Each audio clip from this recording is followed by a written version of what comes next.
spice up your life.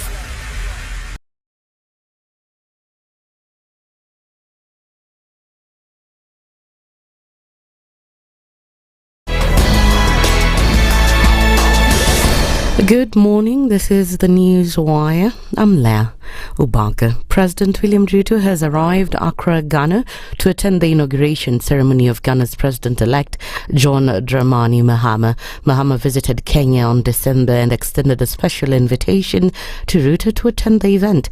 During his time in Accra, State House spokesperson Hussein Mohammed revealed that President Ruto will engage in discussions with the heads of state and governments, including President-elect Mahama. The talks will focus on key areas of mutual interest and cooperation, such as trade, energy, oil, textiles, agriculture and diplomatic relations. As more learners report to school for the first time today, Education Cabinet Secretary Julius Migos has assured the country that the transition to junior secondary school will proceed as scheduled. Speaking in Kajiado County, the CS noted that 14,500 of the 16,000 planned classrooms have already been constructed to ensure a seamless transition, a statement that was supported by Basic Education CS Belio Kipsang. We at the Ministry of Education, as of this morning, we can say confidently that we today have around 14,000 classrooms which are ready. The exact number is 13,500 classrooms that are ready for our children across the country. I want to also confirm that across the country, we have distributed 9.9 million books to our schools for all the learning areas on a ratio of 1:1. Any school that has not received books is not because books were not available. It is because maybe on the day that the books were being taken, either because the schools were closed, there was nobody to receive the books, but the books have been printed. The Cabinet Secretary also indicated that the necessary textbooks have been dispatched to schools nationwide, also confirming that the issue regarding junior secondary school teachers has been addressed, a remark that was also emphasized by his Principal Secretary. As you are aware, earlier we had upgraded more than 10,000 teachers who are teaching in our primary schools. There is an assessment that they have already, an additional number again will be upgraded. But as we talk now, we have more than 80,000 teachers who can teach at our junior schools. We still, yes, have some shortage. We have not attained the numbers that we required, and we shall continue progressively within this time, bring on more teachers, mainly on the science areas, to be able to support our junior school. But as we have already seen, I've been engaging with our regional directors the whole morning. The information that I have is that there has been quite smooth settling down of our junior school and generally our total school from grade 1 to grade 9. This is despite a few cases where parents have raised concern over the rise in prices of school requirements, calling on the government to intervene. Hali ni imekuwa ngumu, maisha iko tight kabisa. Kitabu sasa hii kitabu 200 ni 210 kitabu kimoja. Wanakuambia CBC grade 5 ununue kitabu 15. Unaona? Ukatoka kama watoto watano au watano hivi. Hiyo kitabu 15, kitabu moja ni 210. Pesa toka wapi? My child is going to grade 9. They are a good number, so depending on your ability you can buy those you are able, maybe. On average, I've looked at them 980, so which is almost 1,000 per book. It would have been better if they do the books once and for all, so that if you have 2-3 kids, they can use the same book, unlike changing yearly. Kwa hakika vifaa shule ndio sio tunangangana nazo kuangalia zile zimebakia, tujue watoto watapata aje waende nazo shuleni. Mathare constituency member of parliament Eric Wamumbi has written to the Directorate of Criminal Investigations requesting an investigation into alleged suspicious activities at Olive Gardens Hotel in Nairobi. The opulent hotel is linked to former Deputy President Rigathi Gachagua, who has become a vocal critic of the government he once served in following his ouster last year. In a letter to DCI Director Mohammed Amin, Wamumbi expressed concern about meetings at the facility, possibly related to the ongoing national debate on abductions. The letter comes at a time when many questions continue to arise, especially about who exactly released the 5 youth who were kidnapped 15 days ago after they were found yesterday in different parts of the country. The release of the 5 makes Kenyans continue to wonder about the whereabouts of Steve Mbisi, who was reportedly kidnapped in Mulolongo in Machakos County. Their families have expressed their joy despite their loved ones being found in confusing circumstances. Mtoto alikuja saa 2, nisikia mtu kwa gate, mtoto anaitana mama fungua. Sasa ndio nikafungua nikaona he's okay. Hapo kwingine Mungu anajua tu. Tumefurahi na bibi yangu, furaha ambayo mpaka saa hii we have not recovered from that happiness. The young man is traumatized, seriously traumatized. Amepigwa vita, pia amekuwa kwa room ambayo iko na giza. That's the news wire. I'm Lydiah Ubaga. 102.5 SpiceFM, Kisumu. The following takes place from 6 a.m. to 10 a.m. every weekday on SpiceFM. This is one of the hottest show that we can ever miss in the morning, and it's a show that really gives a real situation in the situation room. Pleasure to be here. Thank you guys so much. Nduthai, nice meeting you. Even beautiful in person more than in photos. Say that again. Character is like pregnancy, you cannot hide it. You know, people hiding here and there, you know, but after 2-3 months, 5 months, now you realize, so that is why the attitude that you were showing us, you're pregnant. It's like what my grandmother would say. You cannot pickpocket a naked man. How's that? It's communal, isn't it? No comment. The Situation Room, Kenya's biggest conversation. When you're impeached, you're impeached. When you're sentenced, you're sentenced. Madam Chief Justice. Until the sentence is set aside. Ukibeba vitu kwa roho utakufa. If you carry things in your heart, you will die.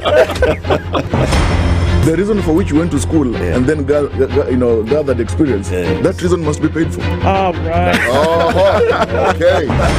This level. Shape up or ship out. Levels don't change. No. Since I'm not shipping up. You're my business partner here. Shipping out. Are we talking about the ship in the bathtub? Or the ship man? Emmanuel Talabu used to tell us a story of they were in school and they'd been told to write composition about a ship. His classmate raises a hand. Teacher, are you talking about a ship or a ship goat?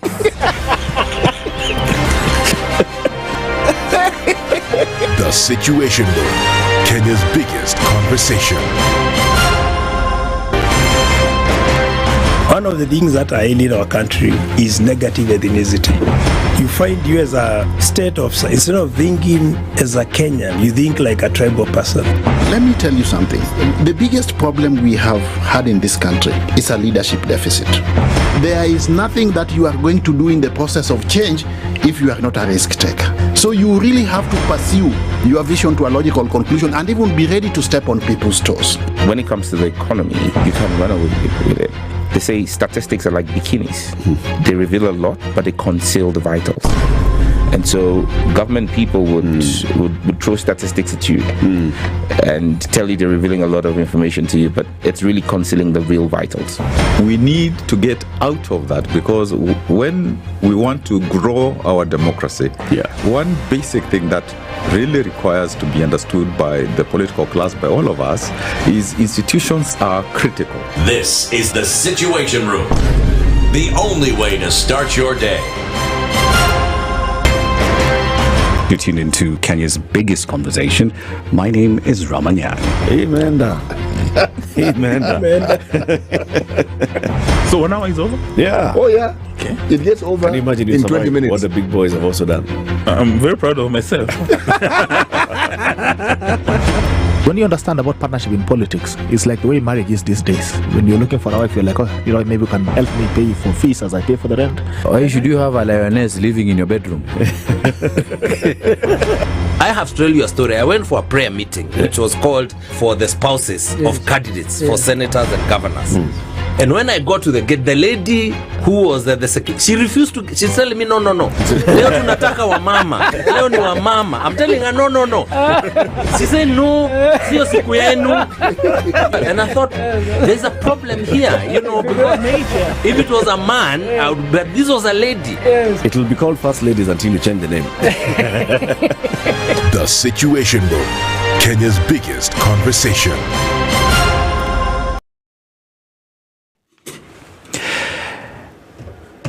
Good morning and welcome. Okay, a quick look at what's happening on the roads this morning. We're starting it off this Tuesday morning with very little traffic on the roads today. I don't think we're going to see much more coming off of the Thika Superhighway at this point. A smidgen of it as you get towards Pangani at the underpass. Then you'll get to Moranga Road and out towards the Globe Cinema roundabout without an issue at all. All right, on Outer Ring, it's flowing smoothly going through towards North Airport Road out towards the Cabanas interchange. Not seeing too much happening here. Uhuru Highway free and clear for now. Remember, the Southern Bypass opened yesterday, so for folks who thought that you couldn't use that route, you can get to where you're going much quicker this morning and take the scenic route, of course, into the city. Waiyaki Way looks good as you get through towards the CBD as well. And taking a look into Limuru Road and what will happen here, we know that it will clog up later. All roads lead to school this morning, so things are going to slow down just a tad, but we'll be here for it. You let us know what's going on in your neck of the woods, and bright-eyed and bushy-tailed is what we are this morning. Taking a look at the roads, and we'll see what happens later. Talk to us, SpiceFM KE on X, hashtag The Situation Room.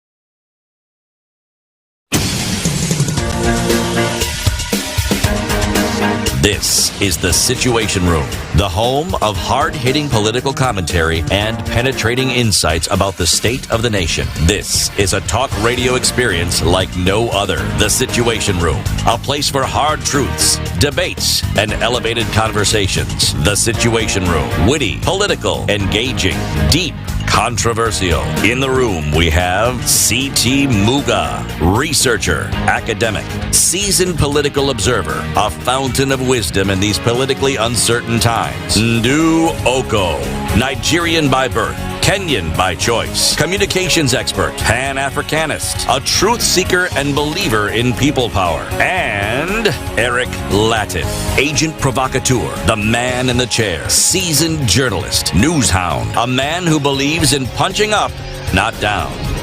This is The Situation Room, the only way to start your day. Inakwanga hivyo. The only way to start your day. It's Tuesday. It's the 7th of January. And yeah, here we are, and a very, very good morning to you. It is the second show of the year 2025 of Kenya's biggest conversation, and here we are at 12 minutes after 6 o'clock. A very, very, very good morning to you. CT, habari ya asubuhi? Habari ni mzuri ndu. Habari yako ni mzuri? Habari yangu ni mzuri. Habari is news, so it's like saying what's up with you, Abby? Yes, what's my news? What's your news, man? My news is that I am good. You're good? As people say, this good thing, I'm saying it because people say I'm well.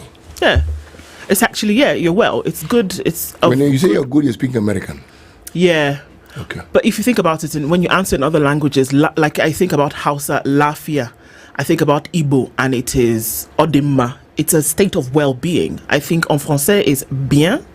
Je suis bien. It's good, well. And I think about the answers in very many different languages. Salam in Arabic, essentially, it's a state of well-being, good. Yeah, such things. Okay. And I've just told you, I speak a plethora of languages. On that note, Dennis Aseto, good morning. Good morning and Happy New Year. Happy New Year. Wait a minute. Dennis's birthday was on Christmas Day. Yes. Yes, it was. I'm very sorry. I should have sent you a message. I should have sang We for you. celebrated it here. I was not, thing. Yeah. So I must sing for you. Thank you, City. Yeah. He gave you a golden pen. Yeah. You know how they say it's rude to ask how old did you turn? I don't know why it's rude. Is it rude? Who says it's rude? Some people there It's only say said it's that rude when you you ask shouldn't women, ask. not men. Cindy, how old did you turn? Third floor. Oh, how sweet. Yeah. Look at you all young and wet behind the ears. Wet behind the ears. Yeah. Wow. Yeah. You don't worry. Feels good. Yeah? Yeah. Fantastic. Well, happy birthday. Thank you. In arrears. Can you have birthday Don't in arrears? go there. Freedoms extend to... you can do whatever you want. Yeah. You can even tell him happy birthday for the future. For the future. For 2025. Bas. Done. Bas. Uko salama lakini? Nashukuru. Okay. Salam. You see? Salam. Bien. City. Odima. Lafia. Kalau. Lafia. Okay, just keep laying it on thick. keep it. Wait, I'm going to ask you what the translation is in Italian. It's in Spanish. Bene. Bene. Yes, that's same Italian. It's like it's the same roots. It's all romantic languages. So it's bene in Italian, and Spanish is estoy bien. It's actually the same word but pronounced differently. Than in French. What? Yo estoy bien is in Spanish. You know, when the lady decides to floss, we must give an opportunity to. Can you see my plumes pluming? Okay, guys. Good morning. Kenya's biggest conversation starts this morning. Getting into a number of conversations. How are you guys? Thank you for walking into the room this morning. We can already see you guys settling down and starting off this conversation with us today. We don't take it for granted that you join us here every morning. So karibuni sana, and the door is open, so keep walking in. All right, let me tell you what we'll be discussing today. At 7 o'clock yesterday, we were to have the senator from Busia County, Okoh Mtata, join us and ask where are these abductees. Well, he wasn't able to make it yesterday because they were planning protests and demos for yesterday, and so many things were going on. So he said, you know what, tomorrow 7 I'll be there. He'll be here today at 7. We saw that a number of folks were released, 5 to be precise, but the question is, released by whom? Where were they? Who had taken them? And what is the fear that this would continue into the future? So he will be with us at 7 o'clock. We'll have that conversation with him then. Okay, and then at 8 o'clock, the senator for Makwene County will join us, one Senator Maanzo, and we're going to ask the question. We're going to have the conversation around, so what does a responsible parliament look like? Coming into 2027, the conversation is already hot, whether you want to deny it or accept it, that the 2027 conversation is already happening in very many quarters. And what will it take to have a responsible parliament? Senator Dan Maanzo joins us at 8. And then finally at 9 a.m. today, we will have a conversation with Dr. Brian Lishenga, who's the chairman of the Rural and Urban Private Hospitals Association of Kenya, Payment, Disbursement and Financial Health of SHA. It's a 2024 survey. How has it rolled out? What does it actually look like? Is it hobbling along? Is it trying to walk? Is it still crawling? We'll look at that at 9. So that's what we have in store for you today.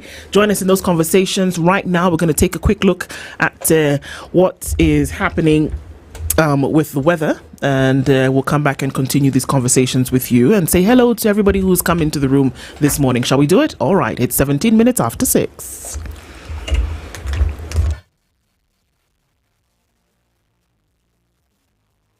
This is the Situation Room, the only way to start your day. The weather with SpiceFM.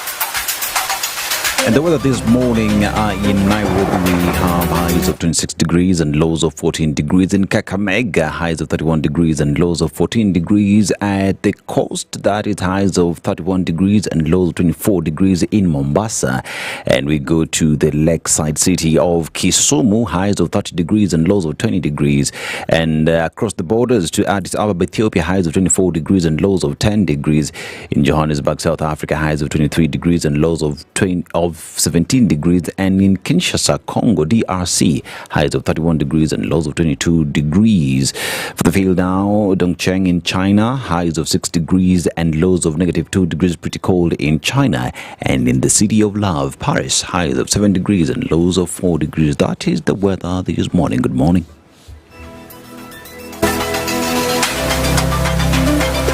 Mature, intelligent talk every morning.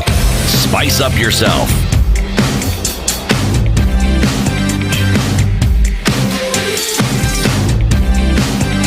Mornings done right. 94.4 Spice FM, Nairobi. All right, so everybody's in knocking on the door. Okay, so let's say hello to people this morning, shall we? Yeah, and we start with Don Sabo. Happy New Year. By the way, DCI is not able to find Collins the killer business. Kenya is possible to get and free agencies now. How are you, Ndu and City? Mkwaje? Salam. Salam sana. Now, Isaiah Tuwe, good morning to you too. Lucy Moria is in. Good morning. And Devin Jenga, good morning from Boston, Massachusetts. Good morning to you. Desmond Ortiz, good morning, Spice. I'm happy the cartoonist was found alive. Say no to abductions. Now, JB Mutua, good morning and Happy New Year, Spice family. I'm glad you are back in action. We are back like we never left. My prince, good morning and Happy New Year. Happy New Year to you too. Good morning from Mombasa. That is Robert Mbogo. The Tupo area, Chris Maurer, good morning. Mariam Wambui, Divine Providence on this day. Amin. And Mashari Anjero, good morning, Spice team from Portland, Oregon. And Leo, Happy New Year, Princess Ndu. Yes, thank you. And CT. Wait. When is Aseto joining? I am back. You know, you need to segregate these things. You can't say Princess Ndu and CT. I'm not a princess. Oh! Okay, Princess Ndu. Amicus Kyria. Yeah, Amicus Princess.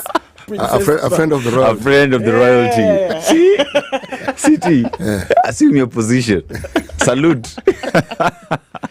Yeah, and good morning, Team Spice. Looking forward to a fruitful year ahead. 2024 ilifanyile kitu. Yes, we're looking forward to a good 2025. Greetings from Doha. Yesterday, listening to Dr. Manyasa, the problem with Kenya's politics, such experts can't be allowed to lead SCSs, but instead we have. As such, I cry for my country. And Happy New Year, Team Spice. Saddened, but we wish him all the best. All right, Sawa. Eric left. Martin Geshia, good morning, Spice team. And Agola, good morning. Good morning, Spice FM guys. How are you? Mkwaje? Salama. Salam sana. And Louise Rudasingwa, good morning. Good morning to you from Hong Kong. As well is in the house. That is, I want to quote Idi Amin. There is freedom of speech, but I cannot guarantee freedom after speech. That is the current regime. That's according to Robinson Kisero. And Yvonne Nyanduta as well. Good morning, Spice. Bwangi Juma, you pulled the ostrich's head out of the sand. Dead and Mwangi, Happy New Year, Spice family. Wairimu N is here. Tunakupenda pia. Rose Grace, Happy New Year, Spice FM team. Good morning, team, and Spice FM team as well. Good morning. Abraham Kimeli is in from Michigan, and Jimmy Gakio trying to adopt the hot and spicy conversations as well. Now, Hapa, good morning. Looking forward as usual to Kenya's biggest conversation. Karibu sana. Andrew Mark, you're online but not on radio. That is being sorted. And Rahim Tula Omar from Colchester, United Kingdom. And yes, indeed, good morning from Jacqueline Isanda and Trish. Good morning, everybody. Good morning, everybody. Karibuni sana. I have to say, we don't take it for granted that you join us this early as we start conversations about things that are important in the country. Speaking of which, our proverbs this week are from This Land is Kenya. Sinti. Yes, the Republic. Yes. The 28th most populous country in the world. Oh, yeah? 7th most populous country in Africa. That's Kenya for you. Now, let me ask you a question. What was the capital of Kenya during the time when British East Africa was called a protectorate? That's what we were called then. Was it Mombasa? Good man. See, people who understand history. First tab, correct. Well done. Well done. 1,000 points to you. Yes, exactly. We had actually allocated 100, but 1,000 for you. Why not? Early in the morning. On a Tuesday? First response, correct. 1,000. Those are points even for tomorrow. Okay? Right. Our proverbs will be in the language of Kiswahili. Mla chake mwenziwe na chake huliwa. Ndu. Something will die.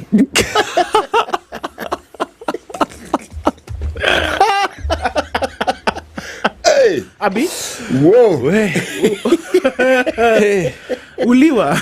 What did you say? That's all I heard. And before that, I just heard chaka chaka, cheke chaka. Let me start again. Mlachake mwenziwe na chake uliwa. See? Uliwa is what? No. Uliwa. Uliwa is to be killed. To be killed. Uliwa is to eat. Okay, you see, this is the problem. It sounds the same. Yes, it does. Yeah. But as with any language, it must be taken in context in terms of what you're saying, and also the pronunciation of the word then gives it meaning. Oh, yeah. Voila. So something will be eaten. Or something... You're waiting for it to die first. Yeah. I mean, most things you must kill them first. So that you can them. Come eat Abby? At the funeral. Yeah. All right. So what? Okay. It's not really complicated. Say that. No. It's easy for you to say. Don't say that. It is really complicated. Yes. If I were to translate it literally, I'd be saying, he who eats other people's food will also have their food eaten by others. Or not, they will not be eaten. They will not be eaten. Where? It's their food. Wow. Okay, I'm with you now. I took a little trip there, but here we are. So he who does what now? He who is in the habit of eating other people's food will also have his food eaten by others. By others. Yes. Thank you. All right. It's a tit for tat situation here. Indeed. Yes. All right. Okay. How about we take a look at the headlines in terms of what's happening? On the front page of the Standard, queries as captivity horror tales emerge. Dumbstruck and traumatized, 5 young Kenyans freed after a terrifying nearly 2 weeks in captivity received an emotional reunion with their families. But questions abound over who kidnapped them, where they were locked up, and the whereabouts of one other missing youth. Big questions. There's a little bit of a pictorial there. Taste of freedom. 5 young men freed by their abductors. That one holding on to his mother. I mean, it's really sad to see. Billy Mwangi reunites with his mother in Embu. There's also Bernard Kavuli in a hooded jersey with his lawyer Nick Karanja on arrival in Nairobi yesterday. And also on the left, women held protests in Nairobi to press for the release of abducted young Kenyans. And this was yesterday. The 5 gentlemen who were released, Bonnie Kiplangat, Gideon Kibet, Peter Muteti, Steve Mbisi, and Billy Mwangi. Steve Mbisi is still missing. Steve Mbisi is still missing. There you go. Billy Mwangi reunited and Bernard Kavuli. These are the 5 gentlemen who were released yesterday. The big questions: where were they? Who took them? What happened to them? Because as they were released, they were clearly traumatized. And I just remember a story when CT talks about a gentleman who had been taken in, and when he came out, he did not speak a word. He joined the Christian Union. And he didn't ever say anything. In fact, one doesn't even know where he was posted, what happened to him. But in those days, good you mention it, there's a place called Nyati House, middle of town. Yes. The stories that emanated from Nyati House and what you'd be told. One story I was told was that by a gentleman that what would happen is you'd be given a file. No one is beating you, and you are picked up around 1 in the morning. File given to you. File. You read. Now, according to what I was told, the shock was the details of what the person had done the whole week. Yeah.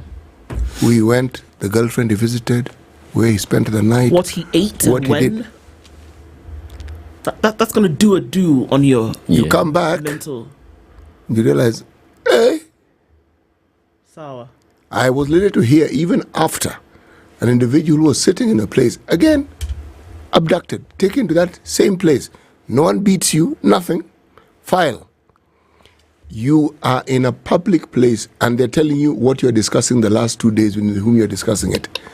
Someone says, you know something? Here. It's bound to put some hair on your chest, my friend. You see, the abduction and the release are the same thing. Yeah. Just as traumatizing. Yes. Remember we were discussing yesterday, what is it about the abductions? The release tells you the story of the abductions. Indeed. it would be interesting as well as revealing to hear from these young men if they did have the liver. When they do. Yes. To be able to have a conversation about it, then you'll be let into the intrigues of what really happens here. More headlines on the Standard. Why GMO maize? If you thought that the GMO story was out the window, it is not. Why the GMO maize is getting closer to dinner tables, it could come to a dinner table near you. And you're still asking, why is it a bad thing if it is? Another crop. Why coffee is under threat. This coffee story is not yet in the cup, as it were. Okay.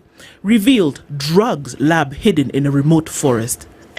Deep in the heart of a canopy of trees and thickets in Namanga, Kajiado, is a network of structures investigators say is a clandestine lab that manufactures crystal meth, an illegal stimulant, which from what we know is highly...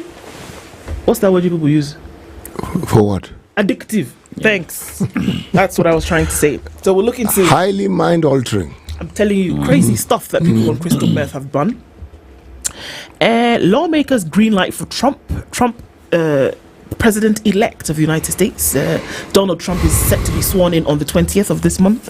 It's interesting because his sentencing in one of the felony charges is supposed to come on the 10th of this month as well. So that'll be interesting to watch how that all unfolds. The cave with Nandi resistance secrets. At Mokong Hill on the Nandi escarpment lies a cave regarded as a cultural shrine. Now the area, which served as a refuge for Nandi warriors in the 1890 to 1905 British resistance, can finally be revealed. Okay, so those are some of the stories. I'm telling you, my Swahili, one day, Agola, I can see you calling me. My Swahili, I'm going to read the Taifa Leo for you later, after Dennis tells us headlines on the nation. Now, the Daily Nation this morning, now smack in the middle of that, released by whom? It's the same question with regard to those who are abducted after more than 6 months since a spike in enforced disappearances, with at least 6 young Kenyans abducted in December alone. The DCI have little to show in terms of investigations. Now, 5 of them were released yesterday in a seemingly coordinated manner in locations across the country. Weeks after Police Chief Douglas Kanja said his officers have nothing to do with the kidnappings. That story has been elaborated in pages 4, 5, 6 and 7. And as well, now let's talk about water towers at risk. How plot to dissolve crucial agency was hatched now months before Environment Cabinet Secretary Edin Duale publicly announced the disbandment of the Kenya Water Towers Agency on December 14th, 2024. A series of letters exposed how the stage was being set to make the controversial move. Now, how corrupt officers pocket needy learners' bursary cash.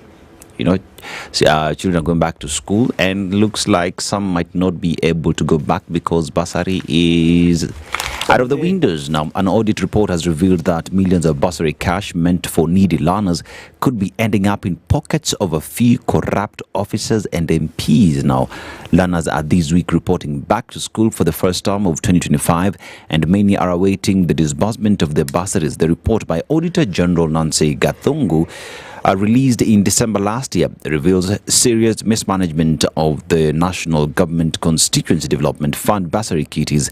In some cases, bursaries are issued to non-existent learners. Are you surprised? I am not.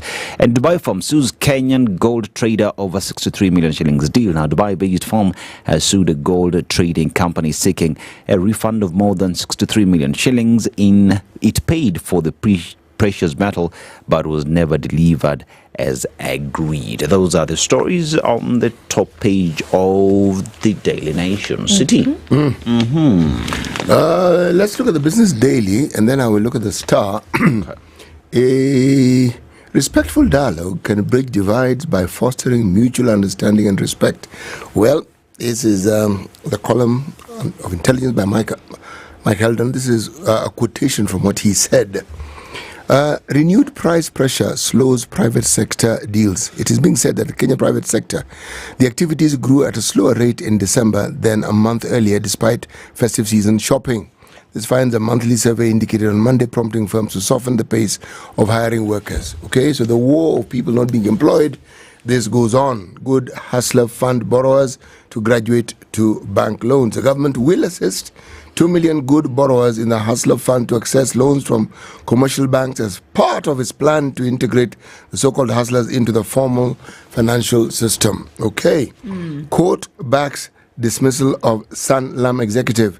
The Employment and Labour Relations Court has backed their decision by Sanlam General Insurance Limited to dismiss a top official over negligence. Justice Stella Ruto dismissed a suit by Sanlam former head of technical operations, Christian Basil Ogola, who sued the insurance firm seeking compensation. Bang in the middle of the paper, inside KQ CMA fight over trade in the airline's shares. This story begins in July 3rd, 2020, when the airline, that is Kenya Airways, applied for its shares to be suspended from trading.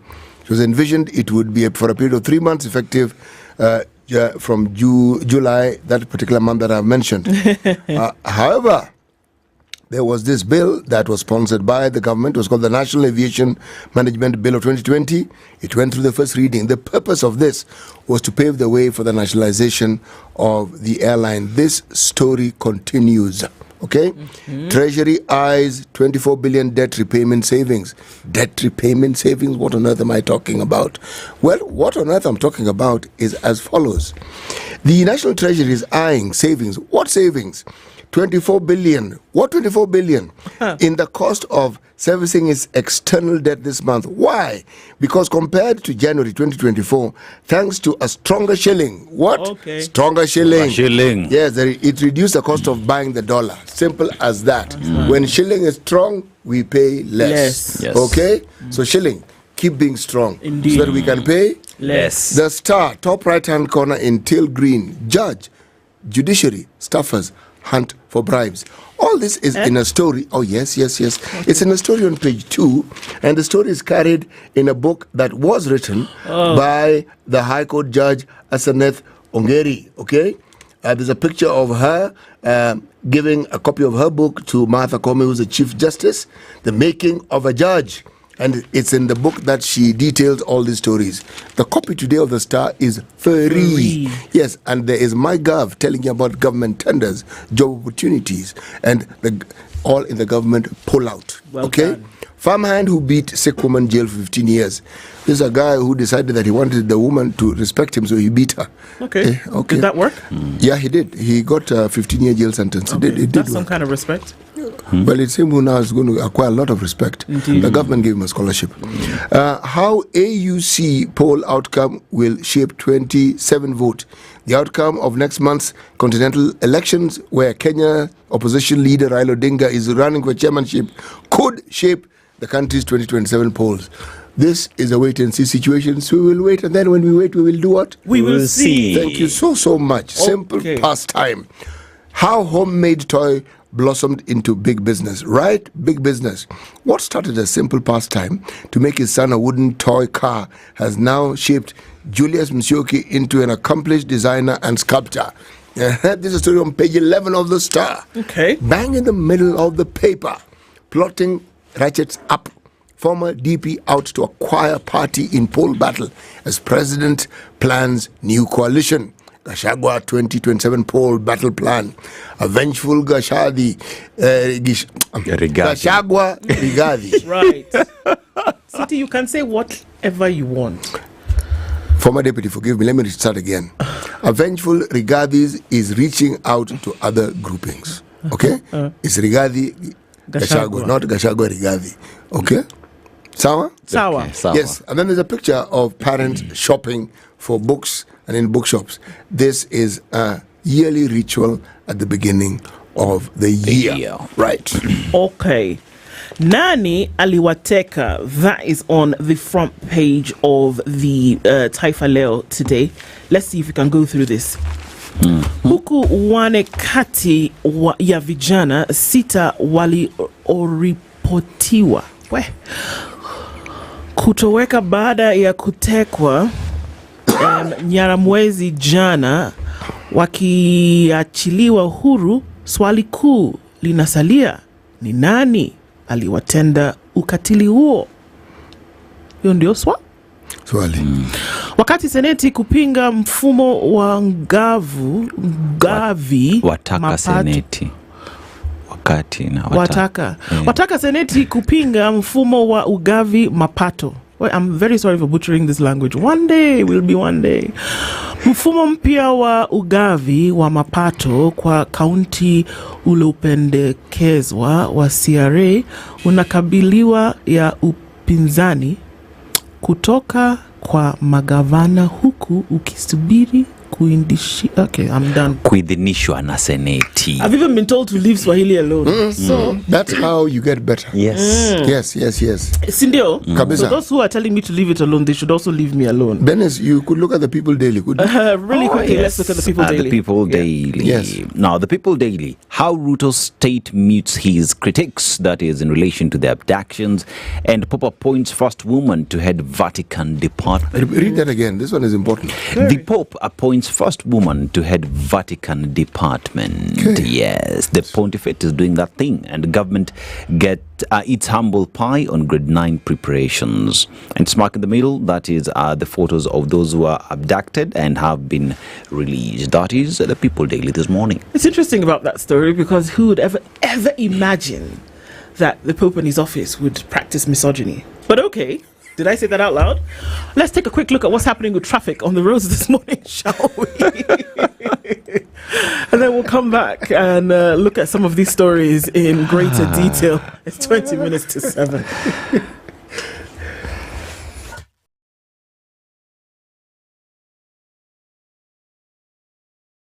This is the Situation Room, the only way to start your day.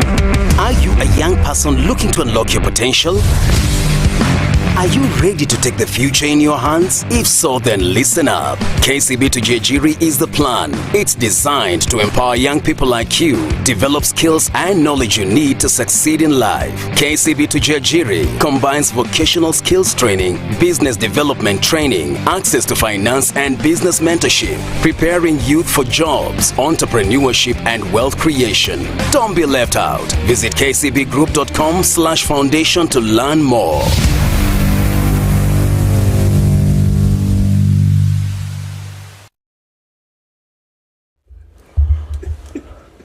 Okay, where are we and where are you going this morning? If you're on the Thika Superhighway, not doing too badly. A little bit of traffic as you get better. So as you go towards the city, just there at the Pangani underpass is where we'll see most of the traffic coming off the Thika Superhighway. A quick look at Kangundo Road, touching on Outer Ring. There's a little bit of traffic there, but Outer Ring in and outbound is looking good as you get into the city. A little bit of traffic then on Haile Selassie coming off of Landis. Inbound traffic on Haile Selassie is a little bit crazy, but we're fine then getting out into the city. Ngong Road looks good as it does on Langata Road as you get into the CBD. Yes, the Southern Bypass is open. And for those who take the scenic route in and out of the city every morning, you will be breathing a sigh of relief. Uhuru Highway then coming in from Mombasa Road as you get towards the Nyeri Stadium roundabout is looking all right, at least for now. Mombasa Road not looking too bad. All that construction been taken care of, so folks are getting where they need to go quick, fast, and in a hurry. All right, coming off of Limuru Road is not too bad this morning. You'll get through towards the city with no problem. It's A-OK coming off Wayaki Way. Hey, did you hear that? I heard that. Okay, let's see what happens. Talk to us.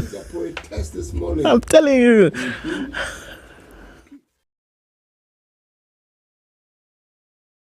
Mature, intelligent talk every morning. Spice up yourself.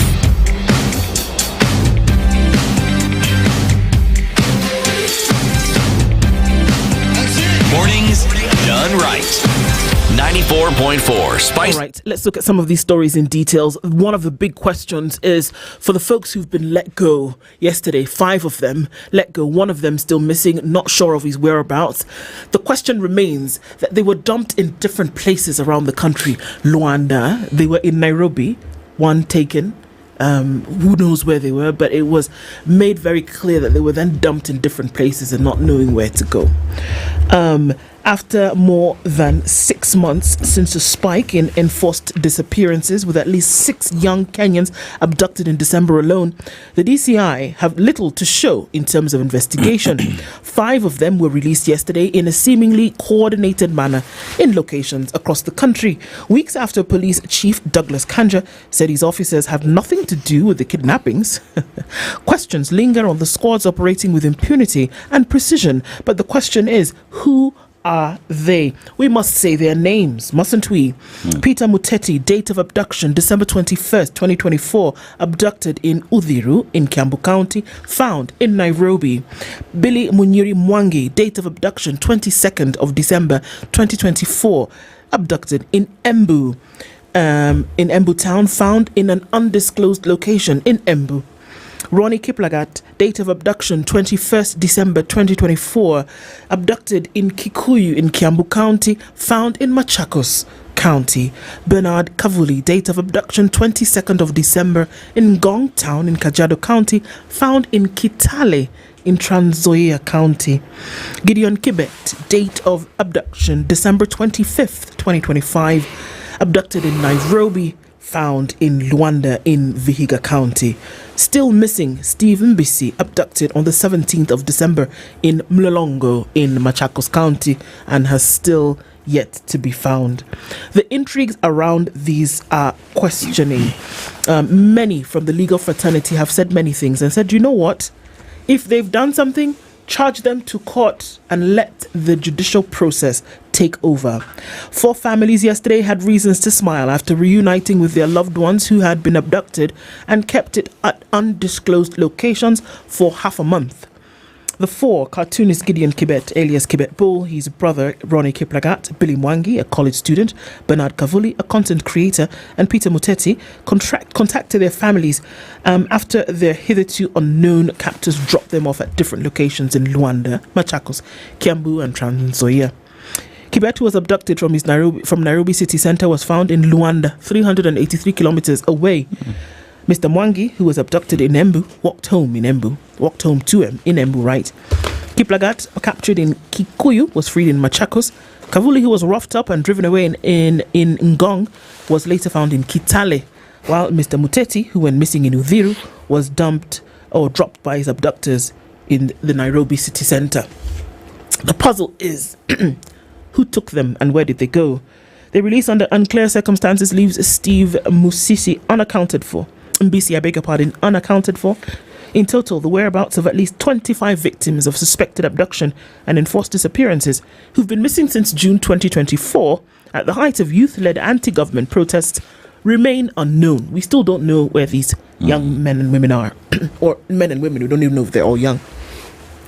In its latest report released in late December, the Kenya National Commission on Human Rights said at least 82 cases of abductions have been reported since June 2024, with 29 of these cases not yet resolved.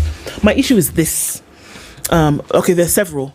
But here, looking at the details of this story, why did we see the release of these 5 gentlemen yesterday, when the protests were going to take place, when the second day of demos after the December 30th one was going to take place? Why did we suddenly see the release? Why did we also see the release of the 3 Kitengela gentlemen, or the 6 Kitengela gentlemen, on the day that Masengeli was supposed to report to court and then essentially be censured for his action? Why do we suddenly see this flurry of activity? All this time, where were these gentlemen? What was being done to them? Who took them? If the highest security agency in the country is saying the head, that we don't know where they are, and those questions still continue to linger. That if you, who is responsible for the security of the country, is unaware of where people are or who is taking them, then we've got to question a thing or two about how secure it is. Can we backtrack a little bit and ask the question that people have been abducted, that citizens have been abducted, means there was a plan to have them abducted. Yes. It was thought out. It was thought out. Now, so did it begin and end with the abduction and the release, or is there a purpose for this? Is there a larger plan? What is it that is supposed to be achieved by these abductions? And to answer the question that you're asking, and the release at this particular point in time. Because what's the plan? What is this supposed to achieve? Is it supposed to instill fear? Is it supposed to scare people? Is it supposed to get you to understand that this long arm of the law is genuinely long and it sometimes can be vicious? What is it that is, what's the message that is supposed to be sent? That your life is not what you think it is. Yeah. We can do what we like, when we like, and how we like. And there's nothing you can do about it. And then, yes, and there's nothing you can do about it. But again, to what end if that is the case? Yeah. And again, City, even as we talk about all this, what period are we just from? It is the festive season. And one thing that is synonymous with the festive season, and even the Interior Ministry announced, was that more police would be deployed on the roads to help with traffic. Now, when we talk about someone being abducted in Nairobi and being found in Luanda, that means there was means of transport using the roads for him to get to Luanda. All these police stops on the road, what are they doing? So they are stopping. No, I think it's not possible to have such theatre drama. It's a drama production, I'm telling you, around this thing. You can't look. See, rather than for me to get my knickers in a twist this morning, look, there are certain things that I think go without saying. That you trust your security in the hands of a service who will now come and tell you that people can essentially drop off the face of the earth and you don't know where they are. You don't know where they are. Remember, there was a gentleman who was found to the place where he used to sit and drink tea in his house because he was now accused, which by the way, we don't know now where he is, accused of killing women and dropping their bodies in quarry. Here, just here, stone throw away. Right? Then they found all the SIM cards he was using, plus all the phones, plus where he was living, till his last girlfriend and the activities that he performed with her, to the day, to the hour, to the minute. Then you want to come and tell me that 5 young men go missing between December 21st and today, and then you don't know where they... See, I beg, people should not... Remember that Kenyan who committed murder in the United States? You remember how he was struck down to his house? Yeah. Today, we do not know who is committing the abductions. Wajinga waliisha Kenya bwana. Una to beba pumpkin. Yes. What do I know? You know, why I asked the question, why I raised the question, is there has to be a purpose. For sure. There's something you're trying to do. Yes, there is something you're trying to do. And there are people who are advising that this is what ought to be done. And there are people who pointed out that this will achieve certain results. I'm concerned. These results, how exactly is it going to help whoever it is who is behind this? Because there must be an end to it. What is this thing that is supposed to achieve? This is what I keep asking myself, because I honestly don't have a response. I don't. You know what? That one thing that we don't think, when we think about governance and we think about administration, we often think that the tools of trade, of the resources, are money. We think that the resources then are people. Resources, power.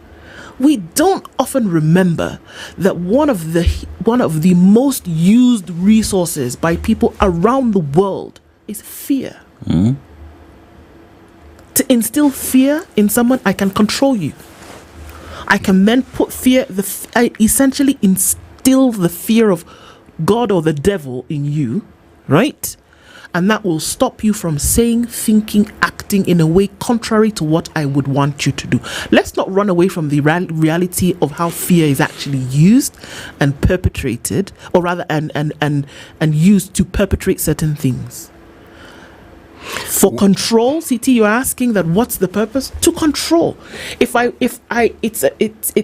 serves as a deterrent, because if you know that you operate in 1, 2, 3, and I know that I can instill fear in you to divert you from doing that, I'm going to do whatever I can, and I will use it as an element of control. It has been done historically. It is still being done today. I quite agree that that is true, but you know, the to what end question is a really broad one, and I agree it is. But I ask it because when it is that you instill fear, it is so that you may halt certain activities, or you may encourage other activities. Yep. In this case, the thread is the individuals who were abducted, it is said, were people who were critical of the government, either via caricature or the written word or the spoken word, etc., etc. Okay? Now, we in the media have said that the government is trying to silence dissent. Okay? Yeah, but is it really working? No. Because if that was the purpose, and what is being achieved is that there is more. There's more. Instead of it getting less, there is more. And instead of it getting less, people are getting more brazen. So what exactly is it achieving? could be the intent, but the result is not what happens. It becomes then counterintuitive. The very thing that you're trying to control becomes now the thing that it continues to be your Achilles heel. That you say, okay, I thought I would use this fear to be able to control people, but you find that people are no longer afraid.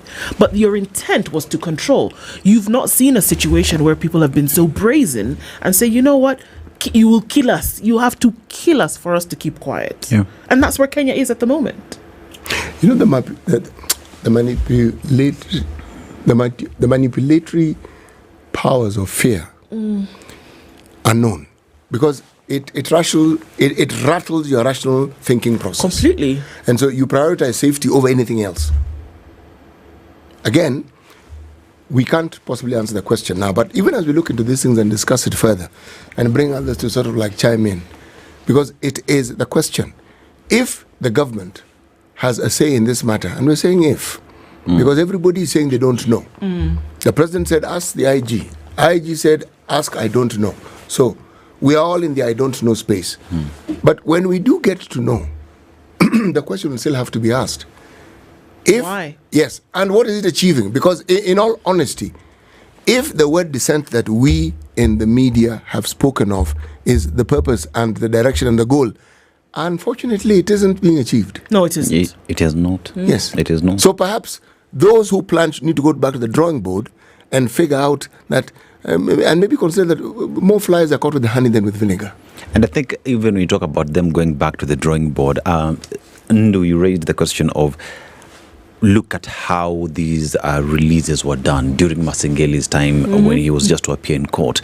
And here we are, the DPP supposed to appear in court. And again, these young people have been released. It is so coordinated and is touching on the very same officers that are supposed to come give answers that are being asked, where are these young men? Therefore, going back to the drawing board, it's all about, we know who's doing this. Wacha kutubeba ufala. That's the thing, Okay, can I tell you about GMO? Because everybody's really concerned about, how we're protected and then what we eat as we round down. Let me just tell you why GMO maize is getting closer to dinner tables or, whatever you eat on. And this is carried on page 12 of the Standard today. It's been a big debate, a heated one. GMO maize to hit your plate soon after authority wraps up public participation. Did you participate? No. Did anybody participate? Well, there was public participation, so, take it like it is. The National Biosafety Authority, did you know that there was one? Concluded collecting views from Kenyans on the rollout and placement of genetically modified maize or BT maize in the market on the 6th of January, yesterday. In a notice published in the dailies and on social media, the NBA, not basketball folks, on December 6, 2024, asked Kenyans to give their views since mid-December. I ask again, did you publicly participate? When did they ask this and how did they ask it? They asked on social media and in the dailies on the 6th of December. And so you were supposed to give those views for a month, so it wrapped up yesterday. Now, the move followed an application for the license to grow maize in the country by the Kenya Agricultural and Livestock Research Organization, KALRO, and the African Agricultural Technology Foundation. Justice Oscar Angote of the Environment and Lands Court in October 2023 okayed the rollout of BT maize and said it did not pose a significant threat to Kenyans, adding that there were measures in place to prevent it. If KALRO and AATF get the green light from the NBA, they will grow BT maize openly for the next 10 years. And it looks like it's going to be, all systems go for this. The process required Kenyans to give views on whether they support or oppose the rollout and to state why through an online document or email. So you can see so many people did. KALRO. Do you have the numbers there? No, you want numbers. If you say many there, for many to exist and for it to make sense, there have to be numbers associated with the many. 2 cannot be many. No? 3 is not many. 10 even is not many. Wow. Because you're talking about something that was supposed to involve the citizens of the country. Yeah. You being a behavioral scientist and the information that you gather with surveys and data collection, etc., what is the threshold for this public participation, for example, to bear any significant weight on the outcome of this survey? If only 1,000 Kenyans against 55 million participated in this, can you then say that, and 1,000 of them said, yes, we like, or even 10,000 said, or even 1 million came out and said, yes, we do or we do not like? Can you use that at the basis for then coming and saying, Kenyans have said this GMO maize, they don't see a problem with it, let us grow it? Let's use numbers. Can you use that number? 1 million Kenyans say yes, 52 million Kenyans did say nothing. Didn't participate at all. Let me answer that question by saying, talk to people whose business it is to understand the views of people through surveys like Info, Track, and the rest. And they'll tell you the sample size you need for this is A, B, C, D. And in fact, what we will do, why don't we just call one of these people to come and explain this thing to us in great detail? Because it's what they do. Indeed. And ask, if we were to have credible participation, what would it look like on such a matter? That is a very good suggestion. In fact, I think we should take up on it, because these numbers that they keep throwing at us, we did public participation. Well, what was the threshold that you need to meet to say that, yes, there was public participation? How many counties constitutionally, because public participation must take place, how can you say we met the threshold and therefore we can make a decision based on? And I think as we just have that conversation, 3 seconds. The judge said it did not pose a significant threat. Significant. Just a small threat. Just a small threat. Okay. Well, there we go. Okoh Mtata is in the hot seat at 7. Good morning. It's 7 o'clock.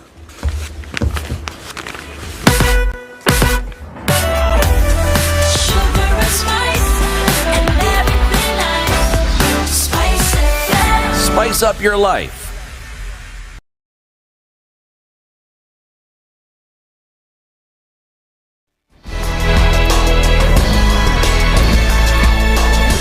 Good morning. This is the News Wire. I'm Lydiah Obaga. Human rights activists who were arrested during anti-abduction demonstrations held in Nairobi and Mombasa yesterday are set to be arraigned in court this morning.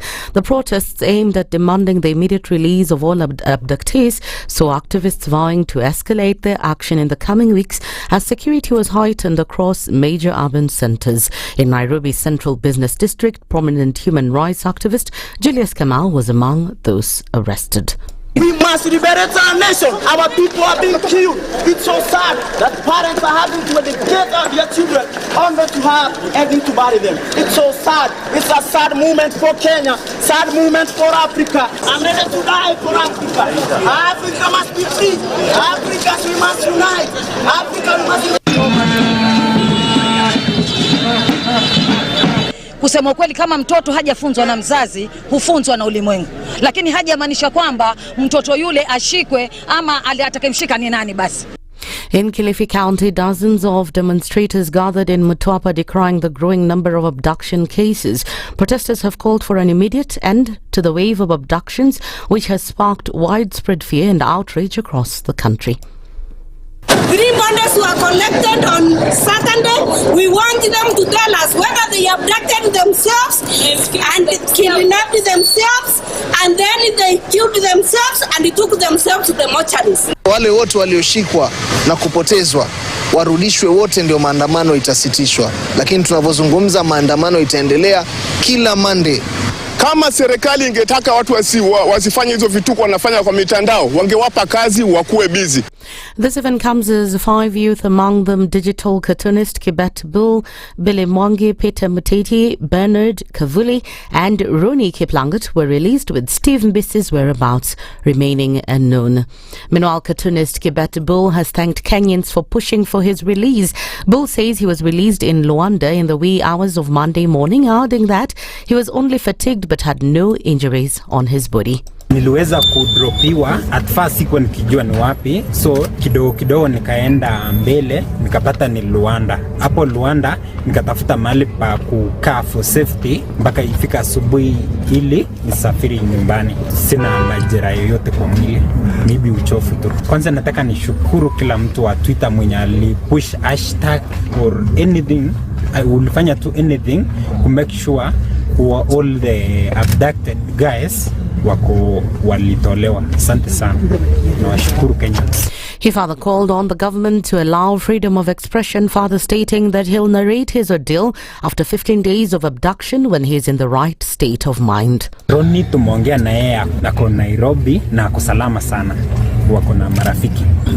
Abduction is real. I can confirm that. Then mimi naji tu serikali kukuwe na freedom of speech or watumie mkakati poa kama kupeleka mtu kotini. Mpango ni baada ya wiki moja nitawaambia after kile kusettle na kila kitu kuwa sawa.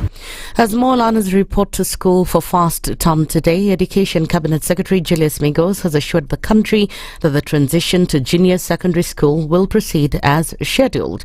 Speaking in Kajiado County on Monday, the CS stated that 14,500 of the 16,000 planned classrooms have already been constructed to ensure a seamless transition, a statement that was supported by Basic Education PS Belio Kipsang.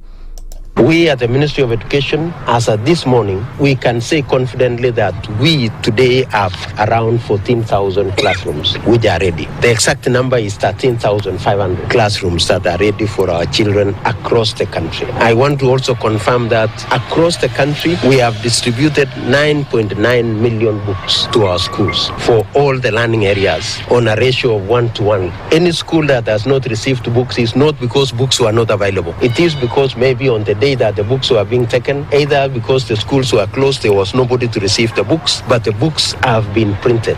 That's the news wire. I'm Lydiah Ubaga.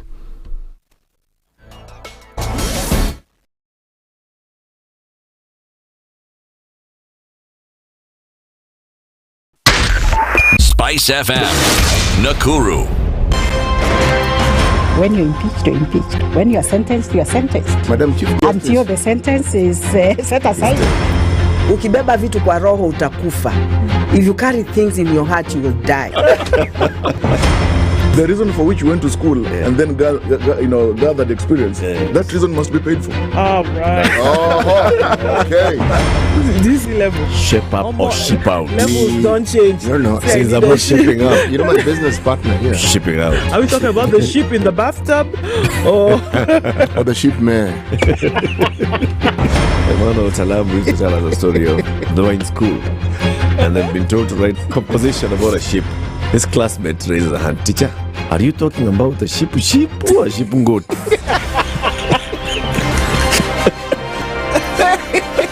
The Situation Room, Kenya's biggest conversation.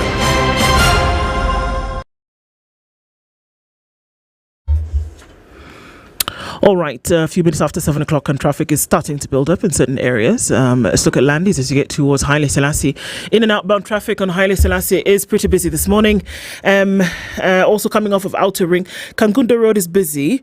In and outbound traffic just past that Mama Lucy Hospital area always gets busy at this point. On the Thika Superhighway, traffic inbound past Survey is starting to build. And as you're coming in from Kasarani, touching on that Outer Ring junction, some traffic there as well, coming in from Garden City, that's busy. Kiambu Road is not looking too bad, but as you come round Muthaiga Square, it's going to be busier as we get into traffic hour this morning. Not looking too bad on Wayaki Way, as you would say, is that how I think into the city? Oh, okay.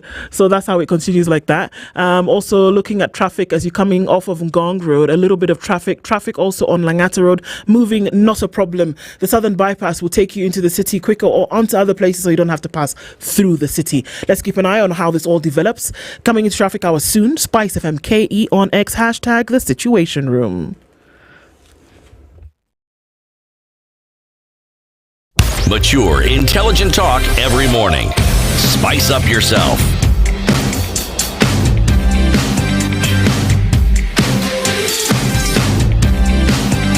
Mornings done right.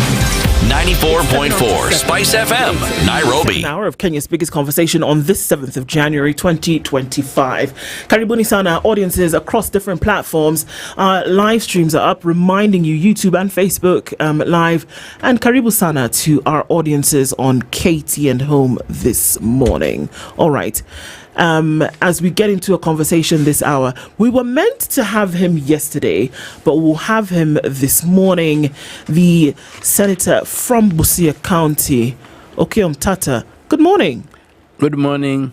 How are you doing, Senator? I'm fine. I'm very fine. Karibu sana. Asante and Happy New Year. Happy New Year to you. Yes. Your year started with a bit of a bump, ended with some, and then, here we are on the other side of it. It was necessary trouble. We'll be looking into some of that this morning. But let's welcome you properly. CT is in a very interesting country this week. And CT, will you welcome the Senator with our proverb today? Yes. This country is a multi-ethnic country, very, very multi-ethnic. It is said it has the third largest economy in sub-Saharan Africa after Nigeria and South Africa. Which country is this, Senator? It is good. All right, let me start again. It's a multi-ethnic country, really multi-ethnic, okay? It is said it has the third largest economy in sub-Saharan Africa after Nigeria and South Africa. It can only be Kenya. Okay. These Kenyans and their responses. Can only be. Because if Kenya is not first, then number one and number two have been taken. Then number three belongs to Kenya. Okay. But the man didn't even pause. No. Why? Kenya. Okay. Right. Our proverbs in the Kiswahili language. But I'm told that the economy of Kenya is smaller than the economy of Lagos. I don't know if it is true. I mean, it's stretching it. Maybe pushing it a bit, but I mean, the economy of Lagos is actually quite huge. And we're talking about what's the population of Lagos? The population of Lagos is 17 million. Yes. So I mean, it is serious. Yeah. Serious. As we are still dwindling around 5. Yeah. Yeah. But then we do have countries that have 2 million people. Country. Yeah. 5 million. So yeah. Huge economy. And what's the population of Nigeria again? Well, we're knocking on 200 million. 200 million. Yeah. So we are a quarter. Yeah. So it is within the realms of possibility. Indeed. Yeah. Okay? The proverb. Mla chake mwenziwe na chake uliwa.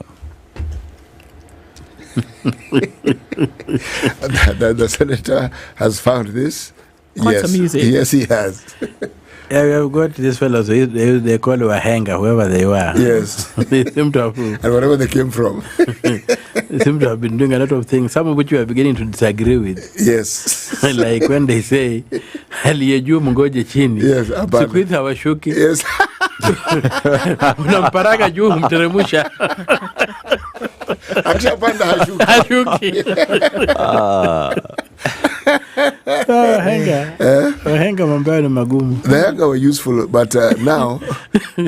So, what do you think the Wahenga are trying to tell us here? Yes. I think it's vanity of vanity. All is vanity. Yeah.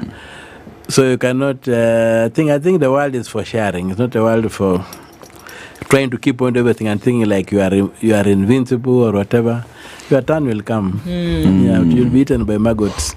Oh wow! Okay. Wow. Do not spare them. Finish. All right then. That's a good place to start. You're in the hot seat, obviously. Come flaming this morning, Senator. As we jump right into it, there's certain things happening in the country at the moment. One could say. Abductions is front and center of those conversations. We did see that on the 30th of December, during the protests against some of these abductions and against the status quo, you were arrested. And you and a number of other people chained yourself in the city and said we were not moving. Give us an overview of exactly what was happening.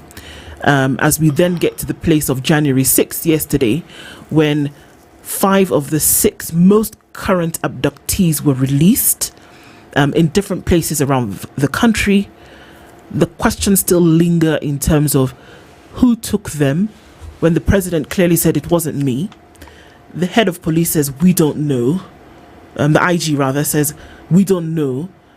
And on the day when the IG was supposed to present himself to court to explain where these gentlemen are by order, then we saw 5 out of 6 of them being released.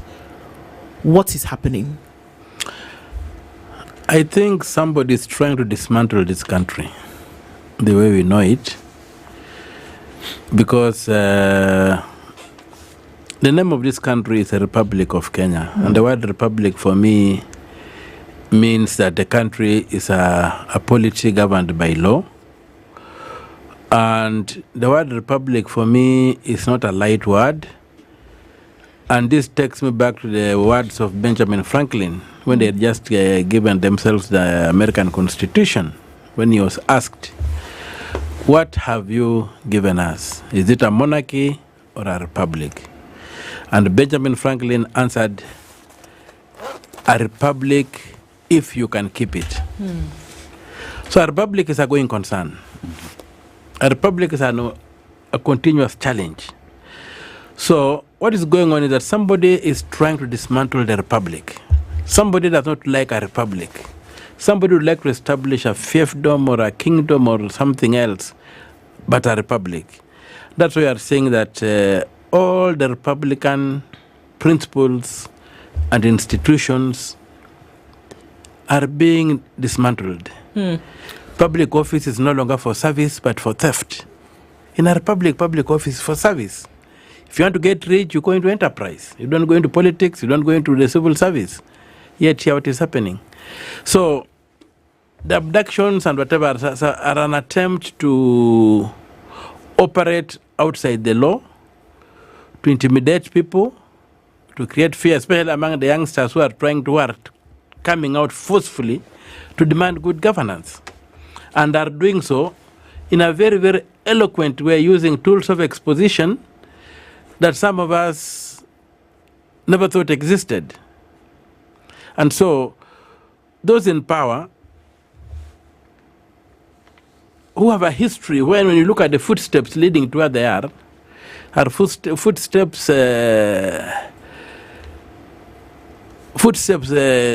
of blood, footsteps of theft, footsteps of mismanagement and what have you.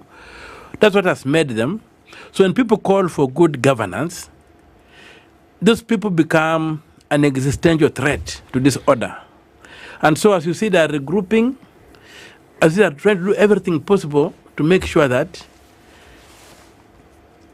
the demand for good governance, which has been so well articulated in the recent past, beginning with the demos of the Gen Zs and whatever, does not come to fruition. And so all that they are doing is trying to intimidate and sell fear to people so that it can be business as usual. But the young people are saying that it can't be business as usual. So there's an existential war. Break it down for us, Senator. The use of fear, which I believe is a resource that many governments, many people, individuals, communities use. I mean, look at the art of war, look at the art of conflict, look at all of this. It is used regularly. But how would the use of that, instilling fear in the hearts and minds of Kenyans, then destabilize or dismantle the idea of a republic? It will dismantle the idea of a republic, because a republic is supposed to be a stable environment where things are predictable, where if you have got a mistake, you are processed. If you break the law, you are arrested in a structured way, you are processed in a structured way, and a verdict is rendered in a structured way. But when they begin disappearing people, and some have even turned out dead, we don't know what circumstances, then you realize that somebody is saying that we are not going to go that route. We are going to deal with you in a different way. We're not going to deal with you in a way that's there. And they have gone so far that, as I keep on telling people, that today, when I sing the national anthem of Kenya, I don't see the country called Kenya in that national anthem. And that's how far they've gone and succeeded in dismantling the republic. Look at even the judiciary. You have seen the complaints from none other than the Law Society of Kenya that the judiciary has been captured. That's what they call jury pes and whatever people call. Look at the police. Like yesterday, something very strange happened because when these people had been released with sort of diffused the demos. Yes. And somebody walked into my office, a gentleman from Kisii, saying, though you are not my senator, I think I find you approachable, so I've come to seek assistance. And my assistance is this. I need a certificate of, I applied for a certificate of good conduct. I'm supposed to go for an interview at the US Embassy on Monday. My time is running out. It's taken months. My certificate has not come through. Can you help? How can you assist me? And I told him, okay, I'm not busy. Let us jump into my car. I drive you to the CID headquarters. Right. I find out why your certificate is not, why you have not received your certificate because you've got your documentation. Yeah. Only to drive when you get to the gate of the CID. As soon as my vehicle arrives, I see a heavy mobilization. Yes, they smelt you from far. Of police. Okay. They block the gate. I didn't understand what was going on. Then after talking, they tell me that I'm not allowed to enter. That orders have been given, I cannot enter a government institution. So they said, what do you want? I said, well, this gentleman who wants a certificate of, who has come to my office, he wants a certificate of good conduct, and I've brought him out to find out why he has not been given a certificate. Then they tell me, but this is too small a thing for a senator to be doing. But I said, it's not too small a thing for me to do because his life depends on that. Yeah. And he is my employer as a voter, and he has come to me that there's a problem. The state is not serving. How is it a small thing? This thing is making sleepless nights.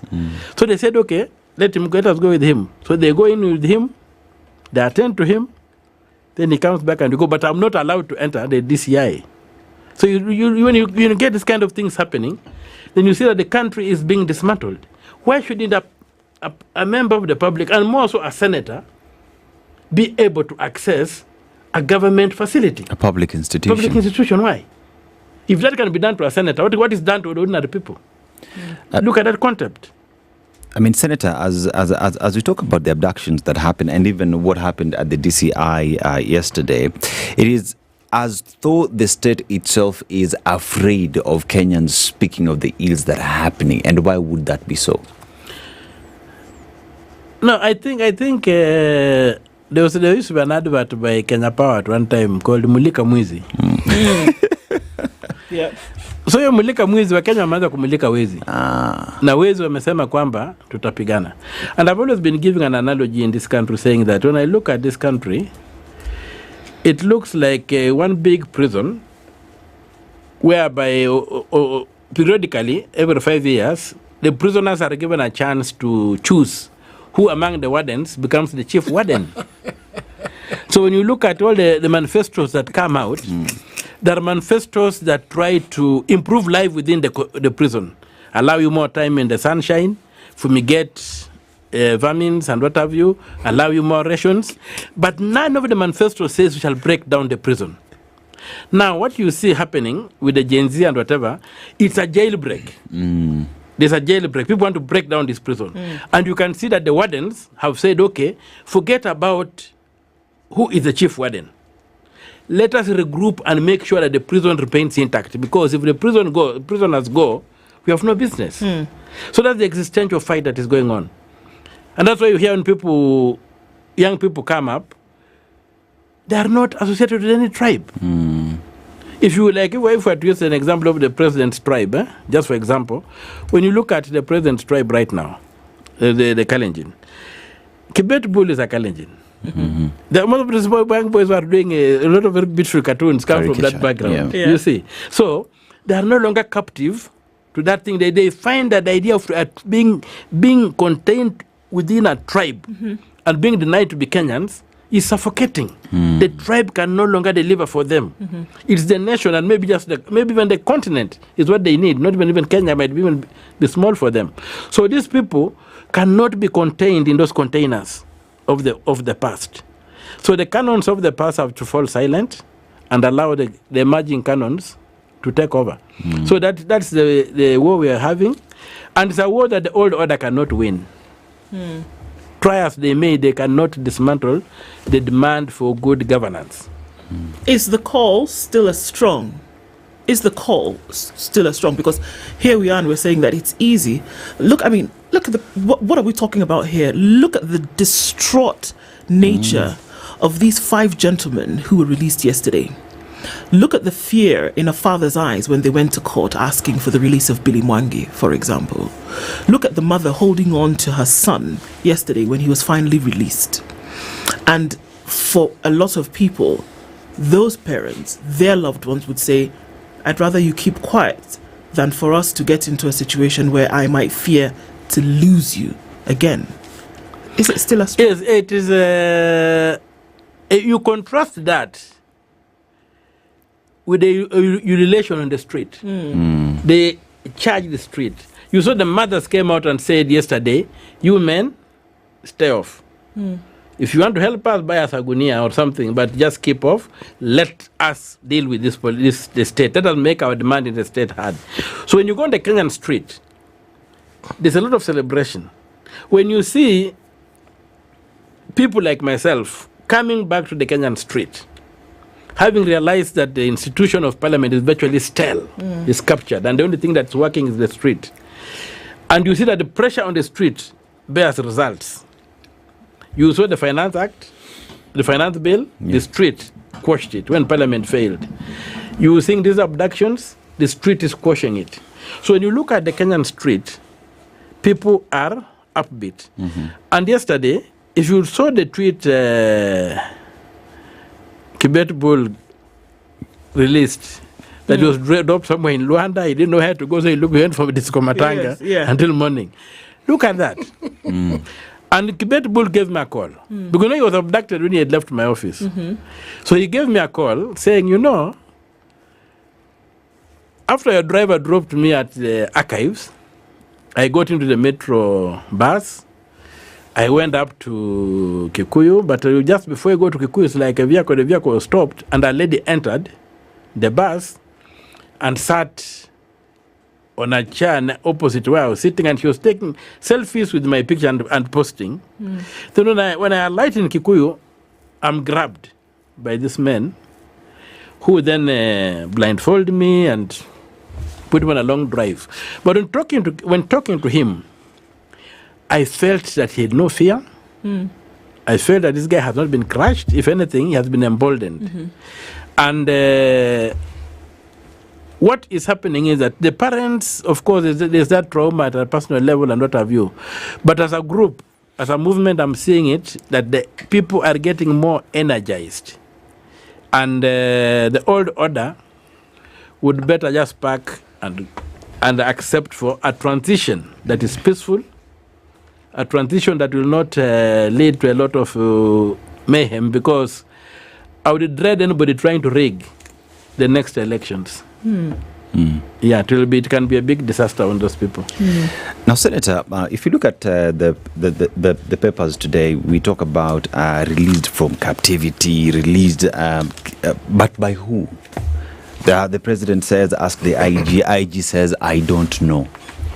But everyone says we were arrested by men with AK-47. Now, the thing is, the idea that the IG, this thing of having pilots' water on your hands, I think this country has rejected that. You cannot accept pilots' water anymore. This man called the IG should make a complete statement. If I don't know what is happening, but I've taken the following steps to find them. He doesn't say that. These people have been released, and all the people have been released from captivity. You would expect the police, if they really didn't know what was happening, to assemble them to some debriefing, to try and establish a pattern so that they can get the intelligence and be able to arrest the culprits. But they don't do that. They are complicit. I don't even say they are acquiescing. They are complicit and they are driving this thing.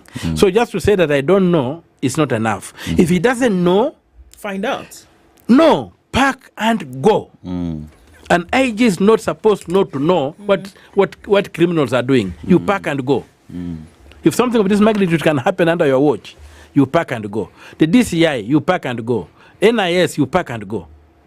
Because you cannot tell Kenyans that your security is up to you and you are earning a salary to provide security. Then you have no function. Pack and go. Let us defend ourselves.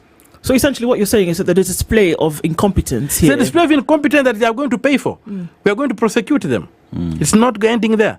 Even those people who are engaged in verbal diarrhea in Bungoma the other day, the Ichungwas of this world and what have you, we are prosecuting them. They don't deserve to hold public office. You cannot justify a violation of the law, an abduction, when the Constitution in Article 25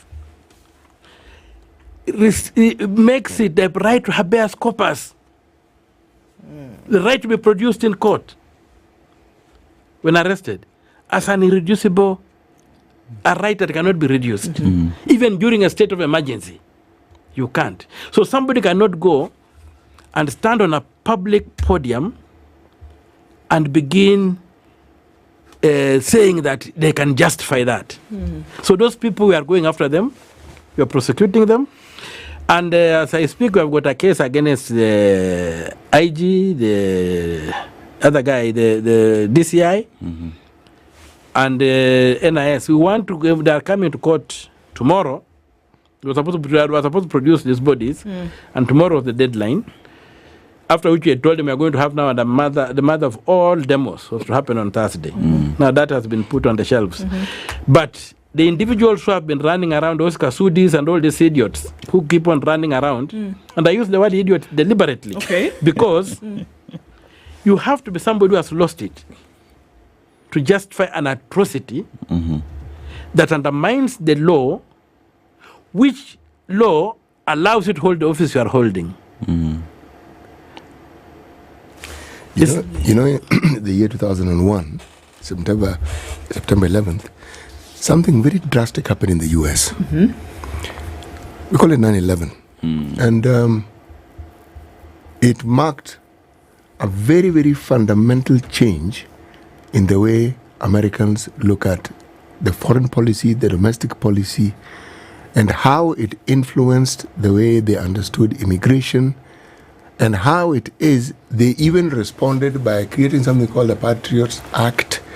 What then followed, how it affected Muslims, Arabs, South Asian individuals who wanted to come into the country, the whole thinking. And the underpinning sentiment was one of fear, because people began to fear for their own security. So their whole rational process was altered.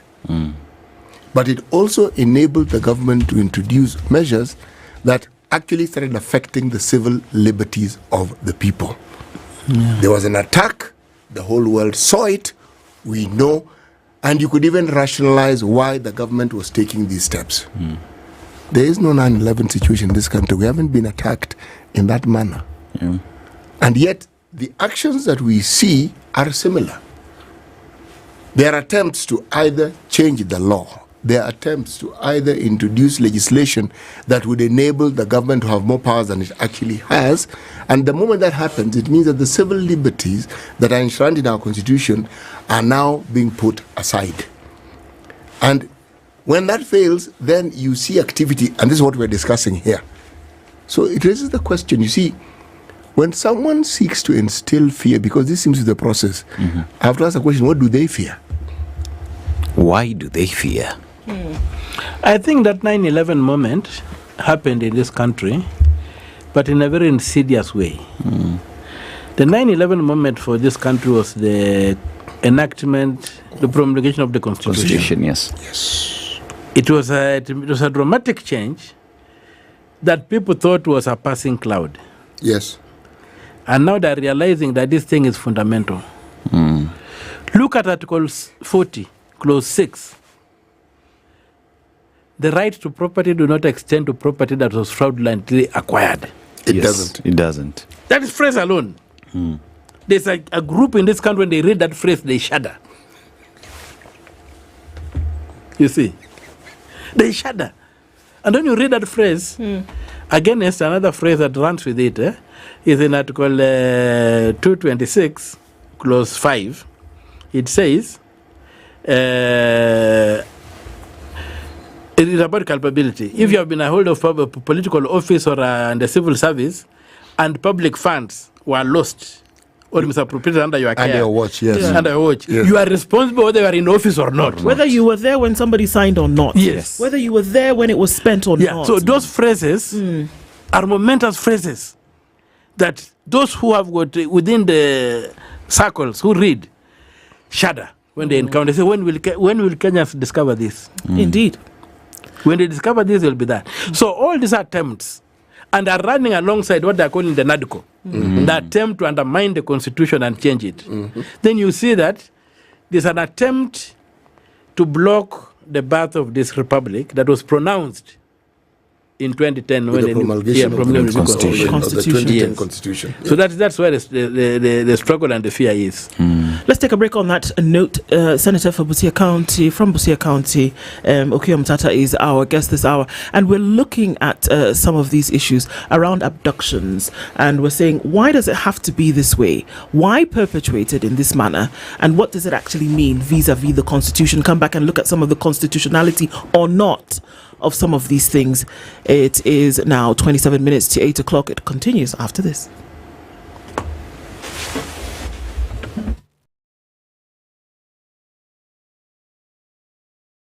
This is the Situation Room, the only way to start your day. The weather with SpiceFM. Morning in Nairobi is highs of 26 degrees and lows of 14 degrees. We go to Kakamega County, highs of 31 degrees and lows of 14 degrees. We go down south to Mombasa, highs of 31 degrees and lows of 24 degrees. Pretty warm in Mombasa there. And we go to Nyeri town, highs of 26 degrees and lows of 11 degrees. And in Nakuru City, highs of 28 degrees, lows of 12 degrees. And we go across the borders to Dar es Salaam, Tanzania, highs of 31 degrees and lows of 26 degrees. And we go to Kinshasa, Congo, DRC, highs of 31 degrees and lows of 22 degrees. And we go to Dongcheng in China, highs of 6 degrees and lows of negative 2 degrees. Pretty cold in China. And in London, highs of 6 degrees and lows of 0 degrees. That's the weather this morning.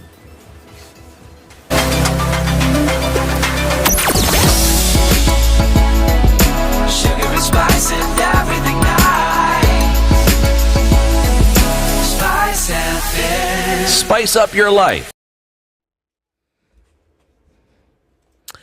All right, what are we looking at now? At a few minutes after entering into traffic hour, getting a little bit busier coming off of Thika Superhighway as you then approach Survey. And as you get out then towards the Pangani underpass, that continues with some busyness this morning. It's also busy on Haile Selassie as you come in from Landis Road. We're looking at some inbound traffic from Ngong Road going towards Haile Selassie, but that is okay. You'll be able to get past the City Mortuary roundabout without too much of an issue. All right, where else are we looking at? Mombasa Road looks pretty good as you're getting out into the city. Let's take a look at the Eastern Bypass where we know traffic is starting to clog up already.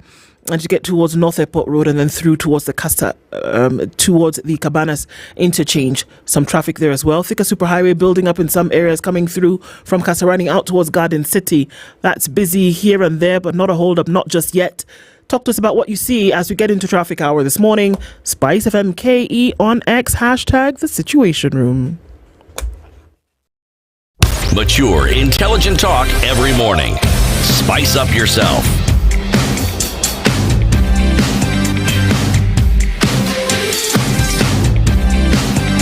Mornings done right. 94.4 Spice FM, Nairobi. To be abducted or not to be abducted, a form of fear, a form of control, and looking at the constitutionality of all of this, and then saying that folks who are under the supreme law of the Constitution. Our guest this hour is Senator Okoh Mtata, who is a senator from Busia County and also at the forefront of all of this. We cannot have this conversation, Senator, without looking at the speculation that is rife from many quarters. And sometimes an uncomfortable question, but must be asked either way and dealt with once and for all, is that when we look at this, what is currently happening in the country, and we look at how you've been involved in all, I mean, not just this year, from the very, from a very long time ago, involved in upholding the rights of Kenyans. and then most recently say that, you want to look at the possibility of being president of the country. So one must ask then that your involvement in all of this, going to court, getting, certificates of urgency to get certain things looked at, petitioning here and there, is it a boost to you, or is it still at front and center of you fighting for the rights of Kenyans? Well, maybe before I answer that, I should point out that according to the Kenya Human Rights Commission, about 80 people have been abducted. Yes. And are missing. I think 82 is the number. Something like that. Mm-hmm. So the release of the ones whom, in fact, the people who are released are the ones whom we had listed in my petition, which I filed before I went to the street. I filed a petition in the High Court, seeking that they be produced. And the court gave them 7 days, which are, I think, expiring today, to release those people or to produce them in court. So there are other people, according to the Human Rights Commission, whose details I don't have, who are still missing. And so the abductions question is still hot. And we hope that going forward we shall liaise with the Kenya Human Rights Commission to try and get the full identities of these people and then see what kind of pressure we can apply to get them released. Yes. Yeah, now back to the question of the governance of this country. I go back to Plato. Plato said that, I think something today, I don't have the exact word, but he said something to the effect that the price good men pay for not getting engaged involved in politics is to be governed by lesser men, be governed by people who are lesser than themselves. So to me, I take that thing very seriously, that the question of governance is important. And when I got into the activism and what I was doing, activism is a form of governance. I think the quote was that the price good men pay for indifference in public affairs is to be ruled by evil men. Yes, something like that. Yeah. So I don't want to be ruled by evil men. Okay. That's why I'm involved. And I've been active either as an activist of obeying Article 3 clause 1, which says everybody should uphold and defend the Constitution. And I've also gone into the majoritarian institutions because politics is how things are done. And the biggest mistake that has happened in the reform movement in this country, they used to look down upon politics. They would go and feel that are clean.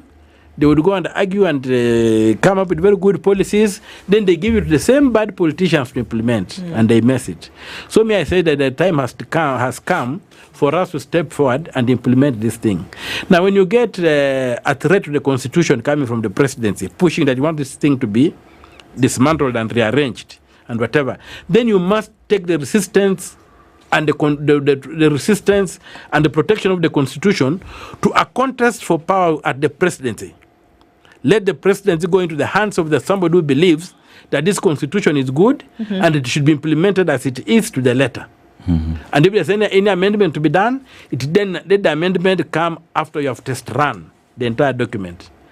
You cannot begin saying this vehicle, assuming you have put a vehicle together, you cannot begin saying that this vehicle, this 1,000 ton engine is useless when you rev it and then it is not anchored on wheels. You see? Or the wheels are deflated. Yeah. So this thing needs to be implemented fully. Then we see if there's any problem. That's when we can say we need to amend. We have tested it like this. Take the case that they're saying that this thing is too expensive to implement and what have you. But look at the pilferage, the theft of public assets. And that's the main theft is simply because they have refused to delink the treasury from the Ministry of Finance. So the treasury becomes like the pocket, just like it's an appendage of the Ministry of Finance. Yes. So, and who is in charge of finance is a politician, the minister, and then a PS appointed by the president. The money is just open. That's why a president, even in the best of intentions, can go on a tour to a place and is told, hey, mister, our bridge is broken. Yeah. Now, what does the president say? He says, Bwana PS, can you allocate them so much to fix the bridge? And there is a budget that has been passed by Parliament. And that particular statement of the president is not in that budget. What I would expect to happen if the treasury was delinked and was professionally run and could only be accessed, as the law says, through an appropriation by Parliament and supervision by the control of budget, not by the president. Then the president would say, Where's your MP? Can you raise this issue in Parliament? And if it is too urgent, you can do a supplementary budget to address it, or in the next budget cycle, it comes in, it will be addressed, so that the president does not have the power to allocate anything in this country. Okay, so I see a challenge here, and help me understand that. Is it possible, the way you explain it, and say, look, according to the Constitution, under which everybody is sworn to operate. Yes. Right? I mean, that's what, especially with the president himself is sworn at. But he takes a special oath. Oath to uphold the tenets of the Constitution under his administration. So there are certain things that even if you do not know, and I'm talking about knowledge, the ABCs of knowledge, it's very possible that as a human being, there are certain things in terms of operationalization that you do not know. Even if you don't, there are people who do, who would then be able to advise you. We had a bit of this conversation yesterday. Let us assume, in the very lowest forms of foolishness, let us assume that it is unknown to the president, who takes control and responsibility for the things that happen in the country. Let's say he does not know. There are people around him who fan the flames of his presidency who do know. When you talk about, you cannot just go and allocate money. You cannot stand up in a public place and say, well, I do not know who has abducted these people. But you can say that the arms that uphold that whom I have appointed people to then can take responsibility and say, don't abduct these people and put them in a dark hole somewhere. If they've committed an offense, bring them to court. What would stop him or anybody along these lines from saying, excuse me, this is not the way we ought to do it. We have sworn to the Constitution. Can we follow that? What would stop you from using the Constitution as your everlasting reference for anything that you do? Why would you not do that if it's supposed to be the handbook for operation? I think it is a whole ecosystem that has to be in place, because, and the most important for me is chapter 12 on public finance. The example I've just given you, that the president can allocate funds whimsically on the spur of the moment. Then you find, in a country like ours, assuming the president came to my area in Busia and pronounced that we are giving 2 billion to Busia, would you think I can wake up and stand as a politician and say, Mister, you can't give us 2 billion, can it be taken to the budget? So that's what I'm saying, that what we need to do is to lock the gate, to lock the funds, to lock the bank, so that you get a national treasurer who is a professional. Once you starve these politicians of money that they can take anyhow, you'll find that the country will sober up and those institutions will begin working. In fact, the president is not just surrounded by people, he's surrounded by institutions. Yes. You have the Attorney General, a professional. You see, a highly qualified professional. And the qualification of an Attorney General is a qualification for a judge. So he knows the law. So the question that the president cannot know the law is not there, because he has been given a whole institution to help him when matters law. The only thing is that the office of the presidency becomes imperial because of the free access to taxpayers' money. That's why we must split the Treasury and the Ministry of Finance. Run the Treasury the way the central bank is run, by a national treasurer, independent, secure, and let the president, even if he became broke, call Mtata and say, Mtata leo uko namna gani bwana, unaweza kunirushia 50. Would it be different if the individuals who sat at the helm of these institutions are appointed by the same president? No, it will. No, you see, the appointment is a process under a process. So it will be able to establish independent office holders. Right. There might be an attempt to do what they have tried to do with the commissions, whereby the commissions have become sort of captive. But the whole thing with the commission is the design. When Parliament came up on how to populate the commissions, they designed something called an ad hoc committee. Now, philosophically and even practically, Can something ad hoc produce something independent? Very difficult. Conceptually impossible. Yeah. So it's where the problem is. It's not the constitution, it's not the operationalization of that thing. So if they had put up that these commissioners, when they're being populated, institutions that exist, like in the judiciary and whatever, they'll have a panel and what have you, and the professional bodies, then another thing is not ad hoc, then you appoint. You'll find that the permanent institutions that appoint these now independent bodies, the office holders, the people involved, because they're holding offices, will be very responsible. You take the case of the IBC. If I asked you who appointed Chebukati, who appointed Cherera, who appointed who, you will not tell me because of ad hoc committees. And right now, why is the IBC stuck? It's because somebody is in court fighting that he must be the one on the ad hoc committee, because it's a chance for him to make something. And when he goes there and the aim is to make some money, then his thing is short term. He'll make his hay when the sun is shining, and he'll give you the highest bidder. That's why you have been unable to create independent commissions, including the IBC. So, Senator, I hear you to be saying that these commissions and these offices that we speak of essentially are auctioned. Yeah, they're auctioned. But if we were to remove this thing of using ad hoc committees, and said, okay, a selection panel will have the Chief Justice, will have so and so. This is important office holders. You'll find that the Chief Justice would want to think twice about who goes to be appointed there, because if that fellow messes, we go back for the Chief Justice. Yeah. You see. But an ad hoc fellow has gone back into the street. Yeah. It's something that... Eric, I mean, go ahead. Dennis, sorry. Now, Senator, you've mentioned something that everyone should uphold and defend the Constitution. I dare say everyone must uphold and defend the Constitution. And you talk about the presidency being surrounded by institutions which ought to advise him on how to run the affairs of the Republic. Now, in the event that the Republic is not being run as expected, abductions happening, the DCI does not know, the president does not know, is it a question of these institutions failing to uphold and defend the Constitution and in return misadvising the man at the top? You know, earlier on I mentioned, first of all, the institutions, the way they are felt. Now, if you go back to the security forces, right now I've got a case in court. It's coming up in February, where I'm challenging the amendments that were done in 2014 to the National Police Act.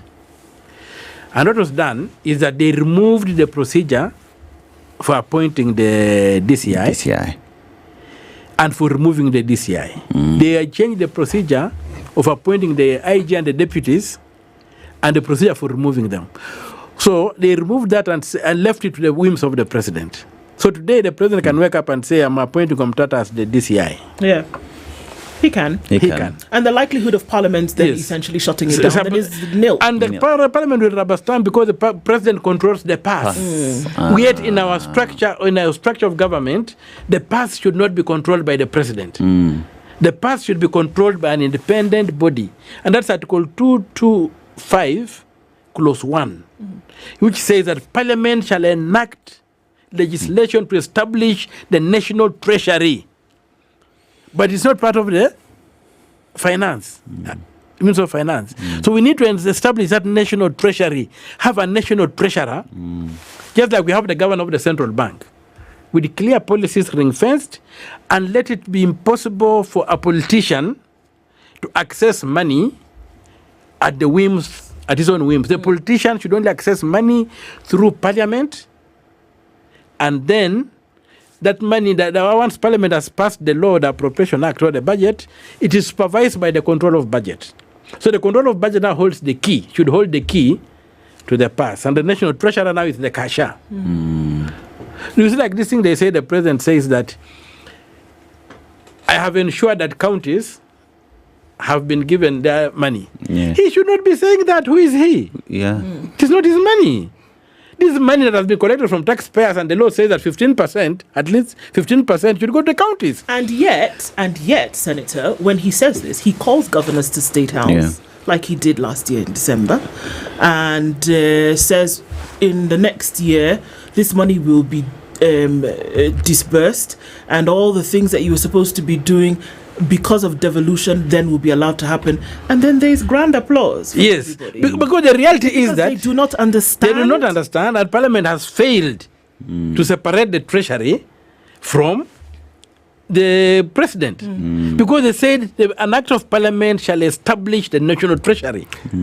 Senator, if you say Parliament has failed, there is the implication that they have tried but didn't succeed.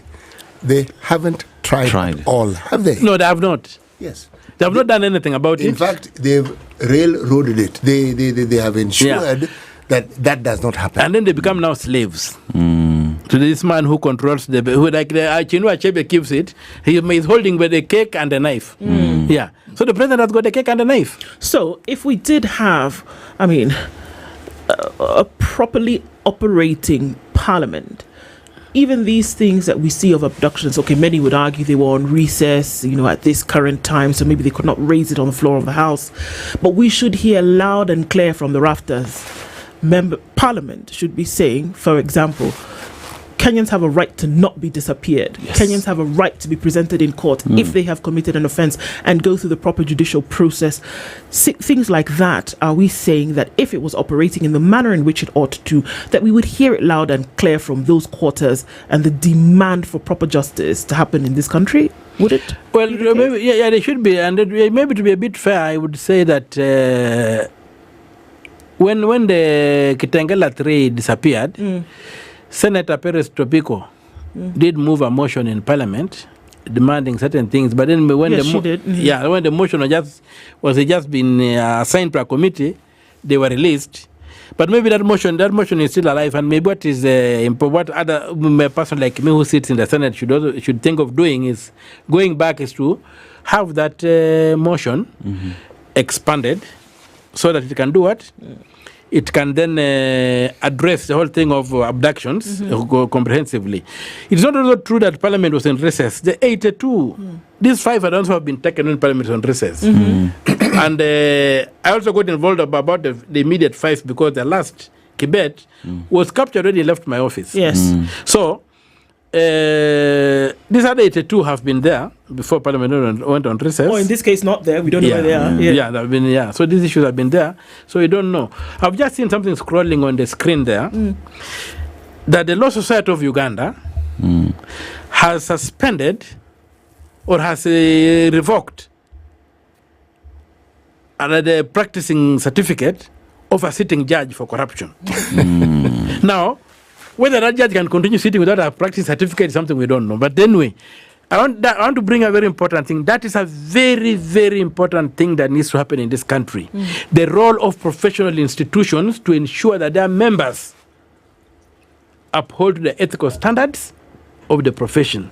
I would love to see the Association of Engineers of Kenya ripping apart practicing certificates of engineers who certify bad roads. I would like to see the Law Society ripping apart the certificates of lawyers who draw funny contracts that they expose us. I would like to see, is it called ISPAC? ISPAC taking action against all these fraudulent accountants who give us fictitious statements of account and all over. If the professional bodies were to crack the whip as professional institutions, this country would shape up. So, as we take the focus away from the politicians, there's also the professionals. You see, like when I like the Bible, and when I look at the Old Testament, I see the 3 pillars were the prince, the prophet, and the priest. So the priest was involved in worship and what have you, praising God. The prince governed, but the prophet would come up to demand justice and fairness and professionalism in the way things are done. So our prophetic voice in the secular society should be the professional institutions who should demand that their members maintain standards. Because when you look at all these scandals at the end of the day, even when you say that the president is getting money from the treasury, he doesn't sign anywhere. It is professionals who acquiesce or get complicit in the mess. So we also need to look at our professional bodies. And I'm just saying this because of what I've seen on the screen, that the Ugandan Law Society has revoked the practicing certificate of a judge because of corruption. You consider the system that was supposed to hold the judge accountable institutions, maybe like our equivalent of the Judicial Service Commission, is not acting. But this man is a member of a profession, or this woman is a member of a profession. But in this country, does it actually count? Because it should count. It doesn't. You see, why I brought in the analogy of 9/11 is the effect of it. Yeah. See, the effect of it when it comes to people then having the very priorities of their mind altered so that they're now in survival mode. Yeah. When they consider the consequences of what they need to do to be right, they will shy away from it. Yeah. See, what Parliament does is not the problem. It's why they do it. Yeah. And so long as you say the purse strings are held by an individual who shouldn't have the purse strings, Parliament is going to continue behaving exactly the way they're behaving. Yes. And so when people talk about there's a common phrase that was introduced in the political circles by Dwight Gingrich. He was a very, very colorful American speaker of the House. He came up with the phrases like his first name was Newt. Newt Gingrich, yes. He came up with the phrase that all politics is local. And then he's also the one who came up with the idea that you drain the swamp. You don't wait to kill every mosquito or snake or whatever that creeps out of the swamp. No. Just drain the swamp. Remove the host. So this high culture has come and people are calling of draining the swamp. And me, the swamp is that one. Separating the treasury from the presidency. So that the president cannot have access or control of the treasury. Once we do that, politics will sober up in this country. But because the president has got access to that treasury and control, so the politician, you will find that the politician now have to go and bow before him because he can do them favors. But if you had no capacity to do favors, you have got a problem of water in your village. You say now like here, you even don't look for the president, you look for Farouk, who is an entity in terms of the structure. You look for Farouk and tell Farouk, can you please ongea na mzee iko shida kama hii. You see, already you are supposed to be a legislator oversighting this mzee, but you can't oversight, you can't cut the hand that feeds you. Exactly. You see, so what we need to do is to go back to the design of the constitution, what it was meant to be. Yes. Absolutely. And create those institutions. And that's why I'm saying I want to be president and achieve that. Deliberately make sure that we implement the constitution 100%. And then going forward, it will not matter who is president of this country. It will just as matter as it matters today. Indeed. I mean, that's a great note to end on, at least for this conversation, but the conversations that must continue. Senator from Busia County, Okoh Mtata has been our guest this hour. Thank you for being here, and these conversations must continue. Good morning. It's 8 a.m.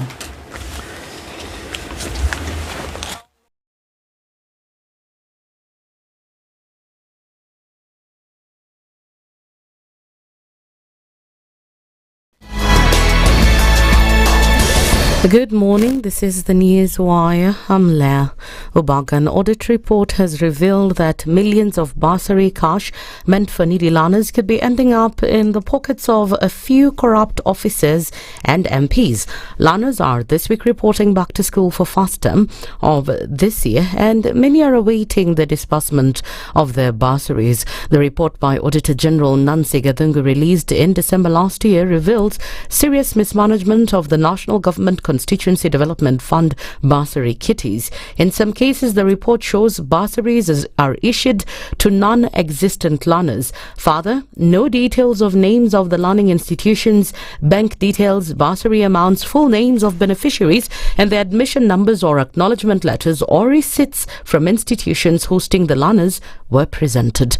Busia Senator Okoh Mtata has condemned the government for abducting its criticizers.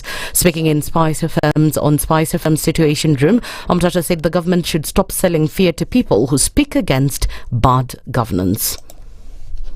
those in power who have a history when you look at the footsteps leading to where they are footsteps of blood, footsteps of theft, footsteps of mismanagement and what have you. That's what has made them. So when people call for good governance, those people become an existential threat to this order. And so all that they are doing is trying to intimidate and sell fear to people so that it can be business as usual. But the young people are saying that it can't be business as usual. So there's an existential war. He urged the government to follow due process whenever they feel such individuals have gone against the law instead of intimidating them. The Republic is supposed to be a stable environment where things are predictable, where if you've got a mistake, you are processed. If you break the law, you are arrested in a structured way, you are processed in a structured way, and a verdict is rendered in a structured way. But when they begin disappearing people, and some have even turned out dead, we don't know what circumstances, then you realize that somebody is saying that we are not going to go that route. We are going to deal with you in a different way. We're not going to deal with you in a way that's there. And they have gone so far that as I keep on telling people that today, when I sing the national anthem of Kenya, I don't see the country called Kenya in that national anthem. And that's how far they've gone and succeeded in dismantling the republic. Omtata father said that abductions won't, however, stop Kenyans from calling out the government. So the canons of the past have to fall silent and allow the emerging canons to take over. That's the war we are having, and it's a war that the old order cannot win. Try as they may, they cannot dismantle the demand for good governance. You saw the mothers came out and said yesterday, you men, stay off. If you want to help us, buy us a gunia or something, but just keep off. Let us make our demand in the state hard. So when you go on the Kenyan street, there's a lot of celebration. When you see people like myself coming back to the Kenyan street, having realized that the institution of parliament is virtually stale, is captured, and the only thing that's working is the street. And you see that the pressure on the street bears results. You saw the finance bill, street quashed it when parliament failed. You think these abductions, the street is quashing it. And finally, on the international scene, the U.S. Congress formally certified Republican President-elect Donald Trump's election victory during a session presided over by Democratic Vice President Kamala Harris, who lost the November contest. The quadrennial ritual clearing the way for Trump's inauguration in 2 weeks went like clockwork and stood in sharp contrast to 4 years ago when a mob of Trump supporters stormed the Capitol in a failed bid to block the certification of then-President Trump's 2020 loss to Democratic President Joe Biden. Trump continues to falsely claim that his 2020 defeat was the result of widespread fraud and had warned throughout his 2024 campaign that he harbored similar concerns until his November 5th defeat of Harris. That's the News Wire. I'm Leah Ubaga.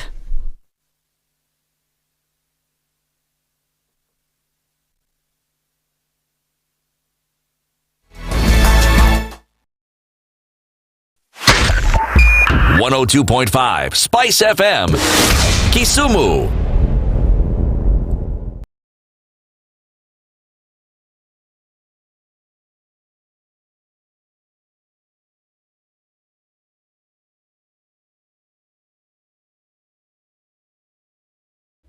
And we look at the traffic in various roads in Nairobi. We start with Landis Road as you join Haile Selassie, and it is packed up, especially around Railways bus station and the Machakos Country bus. I would look at Jogoo Road as well, is super packed as we speak right now. Traffic is building up at the moment. And we also look at Nairobi, that is Mombasa Road. Mombasa Road from Imara Diama going towards the CBD is flowing, nothing much to report about. But as we talk about Kabete National Polytechnic, that is Wayakwe coming towards the CBD, is packed as well. But as we talk about Uhuru Gardens now, around that is Langata Road, traffic seems to be building as you go down towards Nyayo Stadium roundabout. That is the traffic, but be sure to talk to us as well as we continue to give you the traffic update. Good morning. Thank you very much, Eric, and it's good to be at the Situation Room. Always a pleasure coming here. This is the most challenging interview panel in Kenya. You guys are very well informed, and as you can see, Charles today, very philosophical. To be poor in this country is the greatest sin you can commit, not just from a legal perspective, but from life generally. Yeah. It is very, very skewed. We've just heard on the floor of Parliament, just most recently, a leader within the ODM saying that Sisi ni ng'ombe is a baba. Yeah. Which means that you are willing to be milked dry. Hapo. You cannot force me to believe. I'll give way. If it's land that I'm told to return to you, I will, okay? Because the court has said so. But I'll continue saying, watu wamenirusha. That's all that I'm doing. The Situation Room, Kenya's biggest conversation. Mature, intelligent talk every morning. Spice up yourself.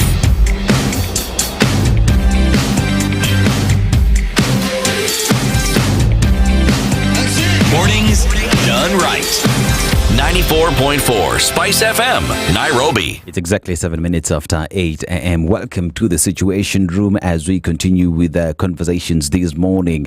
And these are, we shall be having a discussion on ensuring responsible Parliament 2027. As we have that discussion, you know, politics has started getting center stage as we approach 2027. And to have that conversation with us is Dan Maanzo, Senator, Makueni County Senator. Karibu sana. Good morning. Yes, we shall be having that conversation with you. But welcome to the Situation Room. That is the hot seat. But let's welcome you to the Situation Room the best way we know how. City today is in a very famous country in this continent. City. Yes, I am. We are in an extremely famous country. I see the Senate has been. Yes, it is a very, very, very famous country. It has a very, one of the interesting things is that it has the highest, second highest mountain peak on the continent. Just a hint. I can give you another hint if you want. It yes, it is the seventh, not first. It is the seventh most populous country. Well, why don't we leave it there? Second highest peak, mountain peak on the continent. Which country is this?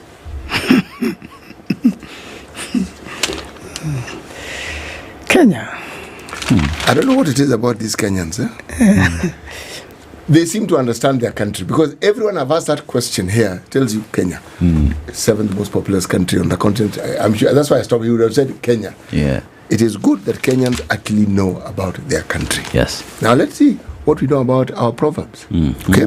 Our proverbs for this week will be in the Kiswahili language. National language. Yes, exactly. Mla chake mwenziwe na chake uliwa. Mla chake mwenziwe na chake. Mla chake mwenziwe na chake uliwa. Senator mwenziwe hapa si mwanzia. You know that is famous from here.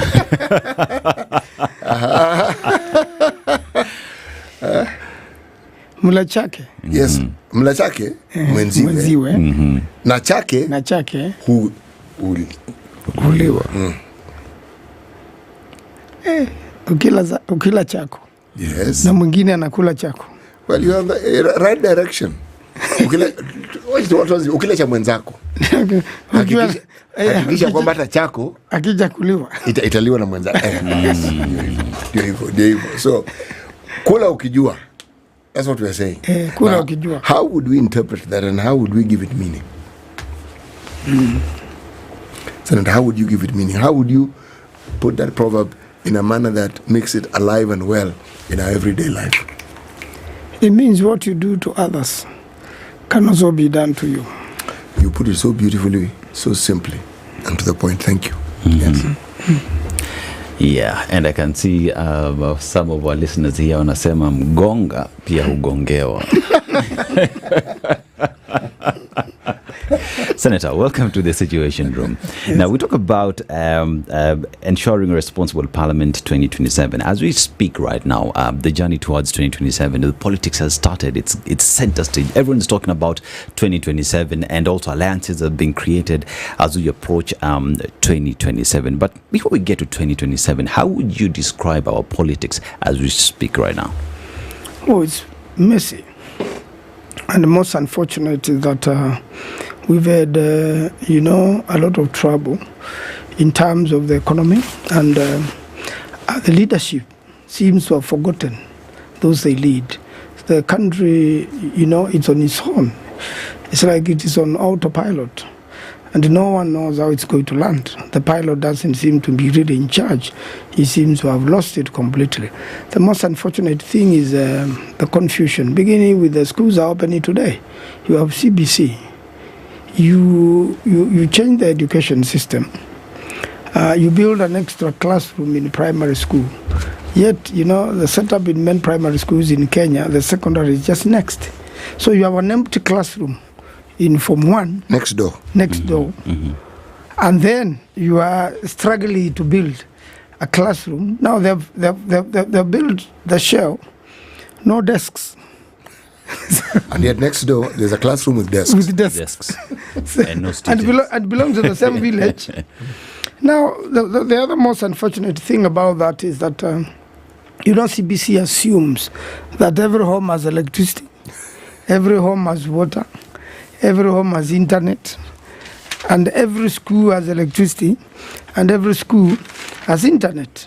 Therefore, a child in Nairobi, how do you quit that child, a child in the village where there's no internet, there's no phone?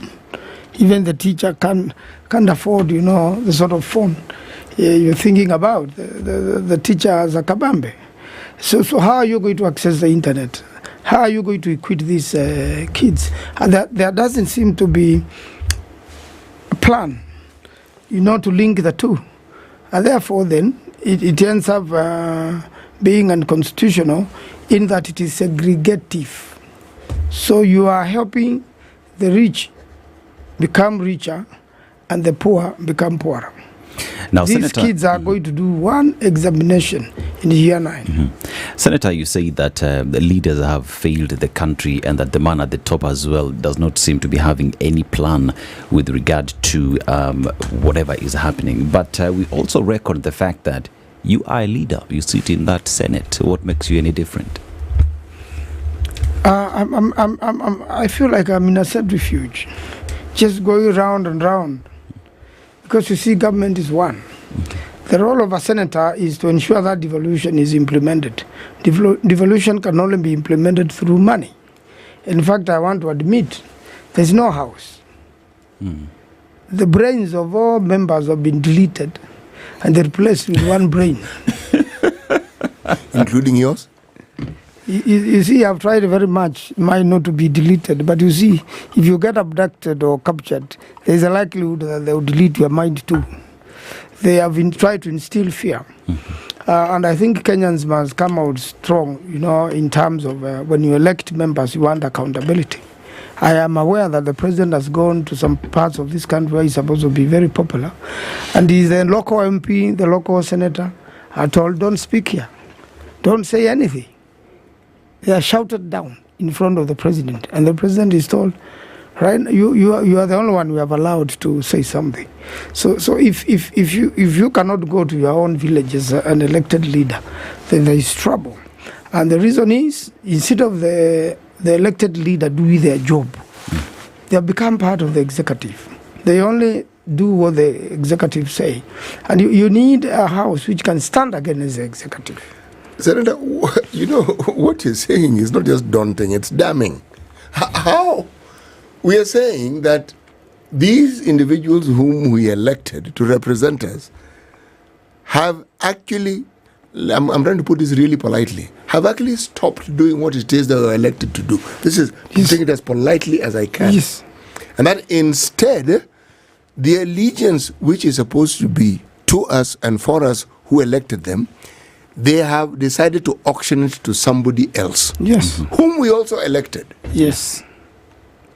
And that is the situation. Yes. So in essence, we actually don't have a parliament, do we? We don't have. Because everything will be done as dictated in State House. So what do we have if we don't have a parliament? And you see, what's the ideal situation and the expectation of the Constitution and the people of Kenya is that the whole House checks the executive. Yes. The whole House should check the executive. It is their role. Whether majority or minority, the whole House should be united in one thing, checking the executive. But now you have the whole House implementing whatever the executive says. So if it's a bill, the president better even sign it without bringing it for debate. Because the outcome is it's clear. the same. The way it left State House is the way to go back. Which brings the next question, Senator. Now, here's a question where all these arms of government are independent. They're supposed to work as prescribed by the Constitution, judiciary, the Parliament, both Senate and National Assembly, and the executive as well. But here's a situation where we say Parliament has been captured. There is that term, has been captured, which begs the question, as we sit right now, everyone is talking about 2027. Who are we forming these formations? We are coming up with these with this vehicle that will get us into power. But Kenyans want services right now. Kenyans want services right now. Unfortunately, Kenyans have given up. And they are no longer expecting any services from the government. Every promise has been hollow. Every promise is a lie. Most projects stalled. And I want to give a good example. Thwake Dam, which was doing very well and is at 96%, stalled as soon as President Ruto and his government came into power. And it is not the only one. There are so many projects. As we speak, Thwake Dam has not been completed. No. It is stalled, and you see the effect of that is that it becomes more expensive. You are keeping a contractor there. He's got machinery, he's got people, he's charging daily, but you there's no work going on because you have not made payments to, you have not even facilitated, even with the fuel, to make the machinery work. Okay. So you have not, done the payments as in the agreement and the way you are supposed to do. So the contractor, who is a foreigner, he's told you wait till when we borrow more money. And then the borrowing is such a process and a procedure. And then it's got to come back to the house for approvals, and then the monies are channeled back there. And before you know, a year is gone, another year is gone. In fact, what they did was because this is under African Development Bank, that allocation is borrowed specific. But because African Development Bank has other projects in the country, you remove the money from Thwake Dam and you take it to other projects, which you also don't complete. So all of them have stalled. And all these projects had money that had been allocated for them in the budget. In the budget, yes. And the money which was allocated, has that money been spent? It wasn't spent. Instead, it was moved, because it can also be moved into other projects, hoping to complete other projects faster. But everything has stalled. And I really want to say that despite the economic difficulties, the country has a lot of money. There's a lot of theft. There's a lot of mismanagement. If we manage our resources prudently, borrowed monies and the monies we collect, we can be able to complete projects. You see, if you complete a project like Thwake Dam, you're able to do irrigation at least in 4 counties. We've got the Grand Force, which is even a bigger dam somewhere around Tharaka County, which can also take water to parts of northern Kenya. If you irrigate and you farm, as we saw in our West African government, whereby the president is moving with 1 car, Hamad, and then he's used all the money to buy tractors and to do farming. Then people will have food. We have to buy food from outside the country. We are buying rice from outside the country. We can produce enough. We're even buying eggs from Uganda and from South Africa. So we can still produce enough of them here. Senator, you know what I said earlier on about this being daunting? Yes. And now if I can multiply it by a factor of, say, 100, I'll be closer to the truth. The thinking that you are now bringing to this discussion, are there people within the Senate who share the same thinking with you? There are quite a number, but most of them are silent. They're just hoping, if you bring trouble, what's likely to happen to you. Actually, what would happen? What would happen? We haven't heard of a senator being abducted. Yeah. We've heard of a senator being arrested, but not abducted. The fear of most elected people, which is now being demystified, is that if you don't support the government, the political party you are elected in is not going to support you in the next election. You are likely to be substituted. But the people are already so annoyed. I'll tell you what will happen. You see, we've got about 14 million young people who have now woken up. And that's why you saw the demonstrations, the Gen Zs disagree with a lot of things. And these young people really know a lot. They have now woken up to learn that we need to take charge of our own affairs, because the people we have elected are not. And what I could encourage such young people to do is to register as voters. Let them register as voters and let them take their IDs now. IBC is not closed down. IBC is operational even if it has no commissioners. If you present your ID today and you want to register as a voter, they will register you. Of course, there is usually the mass voter registration whereby Kenyans show up the last day or 2 last days and there are long queues, and then they say we can no longer extend, and they shut it down and people go home. You see, the power belongs to the people, but the people must vote so that now you vote in the right leadership. I am expecting a lot of young people to be elected into office, even independent, without political parties, in the next election, because Kenyans have been frustrated enough. Senator, you're a seasoned politician. Yes. And your name has always been associated, at least in my mind, with some interesting changes we've had in the country. Yes, and by interesting, I mean positive. Now, if you are telling us that people must then now wake up and elect right leaders, what on earth do you mean? I mean, for heaven's sake, I thought that's what we do all along. We elect people who we think are good, equal to the task, and then they get into these hallowed places you go to. What on earth happens to you when you get there? When you get there. Because you're really good. The people who are elected are okay. The citizenry elect well. They do so. Yes. What? This metamorphosis, what happens to you people when you get there? As soon as people get there, get captured. They allow themselves to be captured. They allow themselves to be captured. Yes. There is the lure of money. Instead of the country's funds be used to do development, because if you have extra cash in State House, it should be plowed back. I remember during the time of Quebec. Just pause. I have to call you bro here. Extra money in State House. The money is supposed to be in the Treasury. Unless I misunderstand this thing completely. You see, or is the State House synonymous with the Treasury? Both of them are related. Very. In fact, it's one thing. Siamese twins. Yes. You see what happens when we make a budget. We allocate the presidency a lot of money. I remember President Kibaki used to save a lot of this money. You've given him an allocation, he's not going to have people streaming in State House money to evening picking cash. No, that didn't happen. In fact, sometimes State House will not use more than 10,000 shillings a day during President Kibaki's time, because it's only tea and nduma and mandazi and that's it for any visitor. No more. You know what you find in the village. And then that money, of course, should be taken back for rebudgeting so that you can do development in the country. You know, to run the state is very expensive. You know the president moving around in the country with 20 vehicles, 100 people, all of them are fueled, and most of them are going to do nothing. Why are you making it sound as though that movement must be exactly as you describe it? I mean, what would happen if the president went alone? Yes. After all, he is the president. And you are elected by the people anyway. Yes. How many, what security he and the security apparatus went. Yes. Him and the security, they are enough. Yes. So why do we talk about this entourage that we keep seeing, where you can even count up to 40 cars, and you're asking, for what? What is all this for? In fact, the president should sit in the office and work.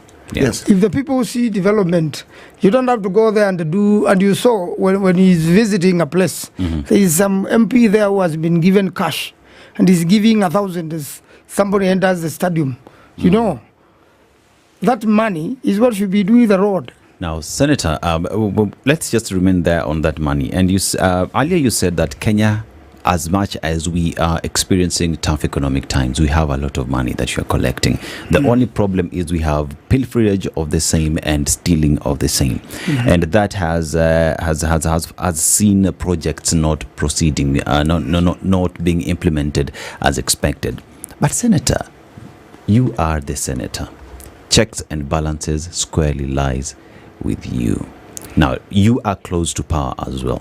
Close to power in the sense that you have access to information that Mwananchi does not have. Yes. With this information that you have, what are you doing with it?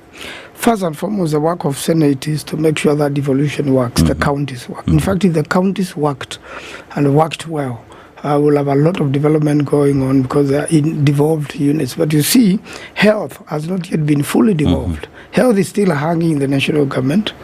Agriculture is not devolved.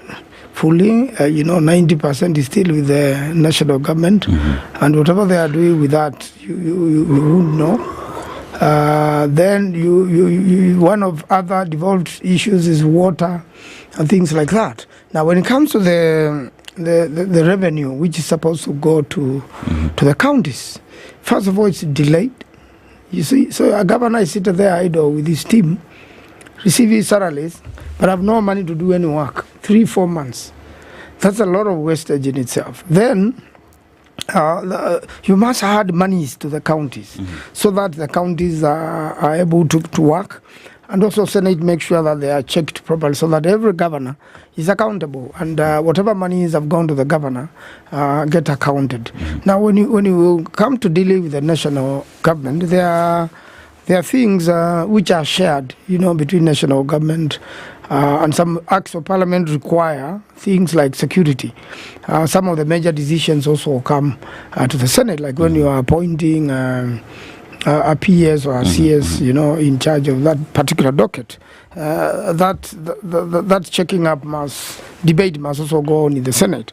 So the main idea is there is a lot of activity at the National Assembly which should be happening, which is not happening, because the House is in bed with the executive. In fact, the only place we have seen a little bit of independence, and each individual judge, you can't really take the independence away. A judge can decide to be firm, to do his job, and refuse to be approached.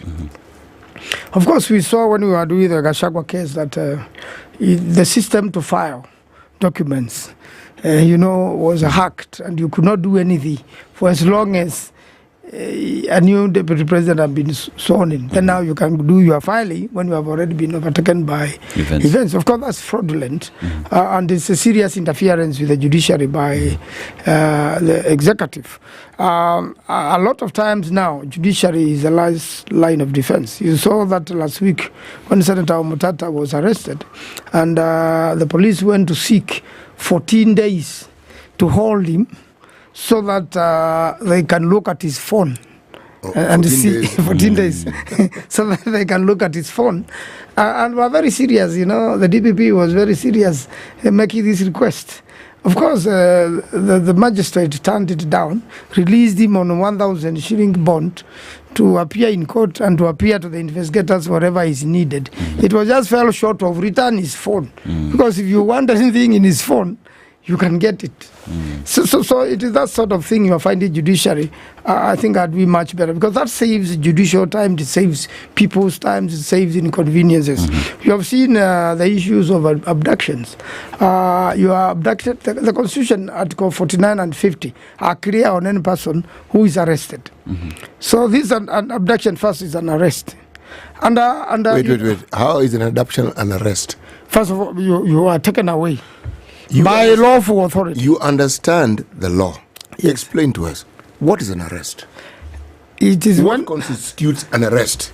It is now when the police are seeking you to explain, or you are suspected to have committed an offense, then the police hold you to question you or to prepare you to go to court. And before they hold you, must they not do certain things? They must, and you must be released within 24 hours if you are under confinement, or you should be released on bond.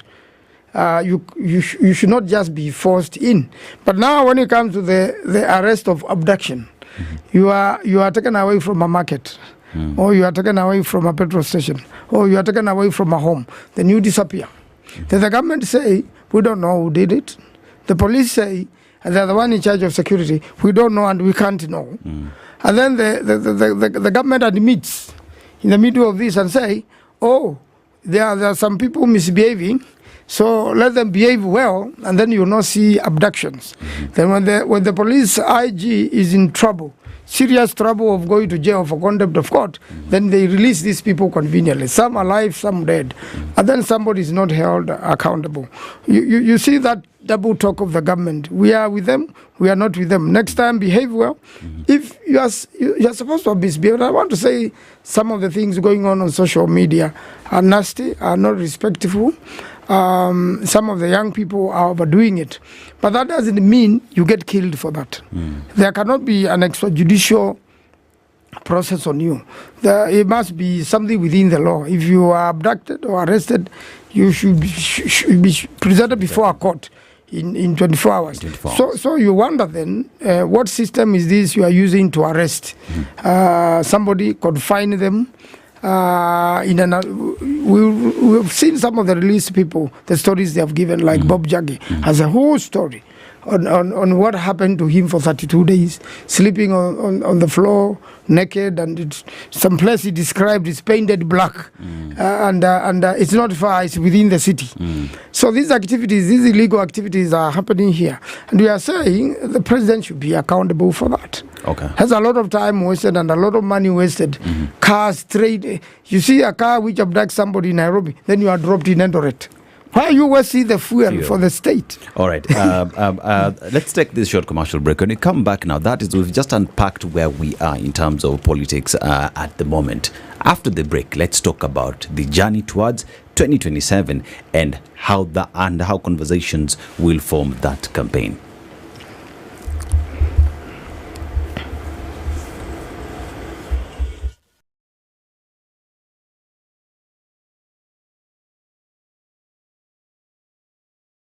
This is the Situation Room, the only way to start your day. The weather with SpiceFM.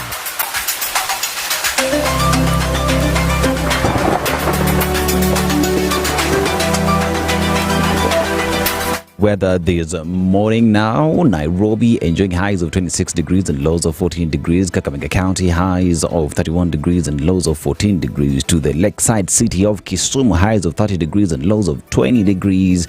And we cross the borders to Dar es Salaam, Tanzania, highs of 31 degrees and lows of 26 degrees. To city Muga's favorite city of Kinshasa, Congo DRC, highs of 31 degrees and lows of 22 degrees. And to the city of love, that is Paris, France, highs of 7 degrees and lows of 4 degrees, and in China, highs of 6 degrees and lows of negative 2 degrees. Pretty cold in China, but that is the weather. These are good morning.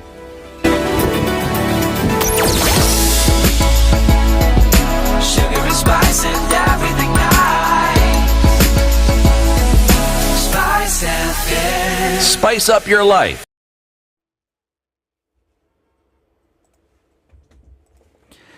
And yes, indeed, we talk about traffic this morning and several roads in Nairobi as we speak right now. Let's talk about Thika Road. Thika Road is getting busy at the moment, especially around Utalii College there. As you get towards the Muthaiga Square, is packed up and busy. Towards Pangani Girls High School is busy. That is towards Muranga Road as well, is busy and packed. But as we talk about Landis Road connecting to the CBD, pretty much busy there. That's because of the bus stations around there. And we talk about Jogoo Road as well towards the city stadium roundabout is packed at the moment. And we talk about Mombasa Road going towards the CBD is moving swiftly. But talk about Waiyaki Way towards Kabete National Polytechnic going towards the National Museum is busy. A little bit of traffic that can be seen there. Ngong Road is flowing, but a little bit of traffic around Prestige Plaza. That's the traffic. These are good morning. Mature, intelligent talk every morning. Spice up yourself.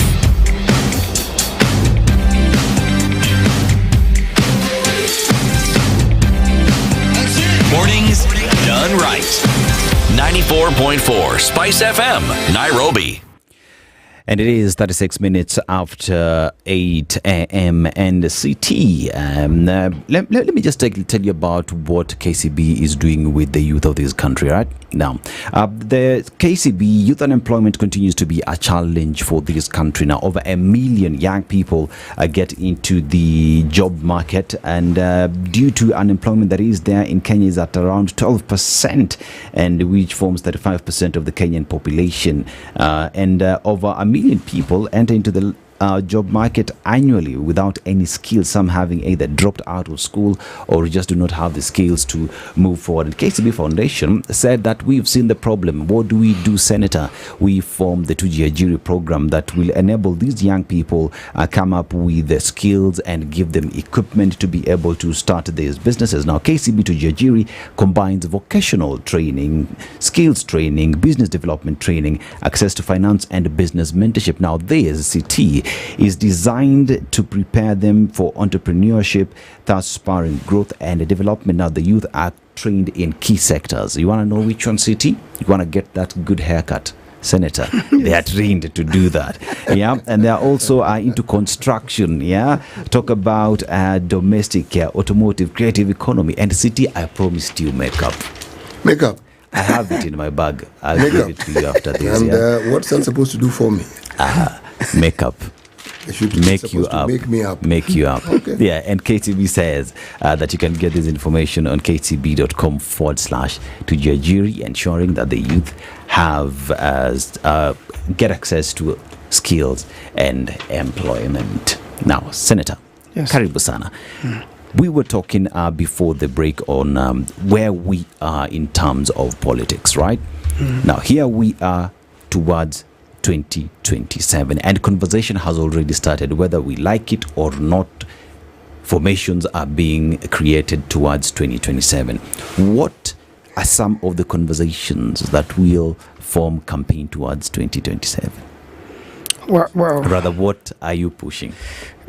What's likely to be is that there are going to be new political formations, new political parties, and new coalitions, so that people can coalesce and work together, so that there is a competition and the Kenyans make choice of a better government, so that they can be served better. Having been disappointed by the current situation, the misuse of public funds, a parliament which has abandoned the people, and a struggling judiciary in terms of funding and facilitation and independence, so that you could have a better Kenya. And that's the reason why people conduct elections after every 5 years, so that if you are not satisfied with what the elected leader has done, or dictator, then you can choose somebody better. You can choose a leadership other than dictatorship. We are seeing arrogance,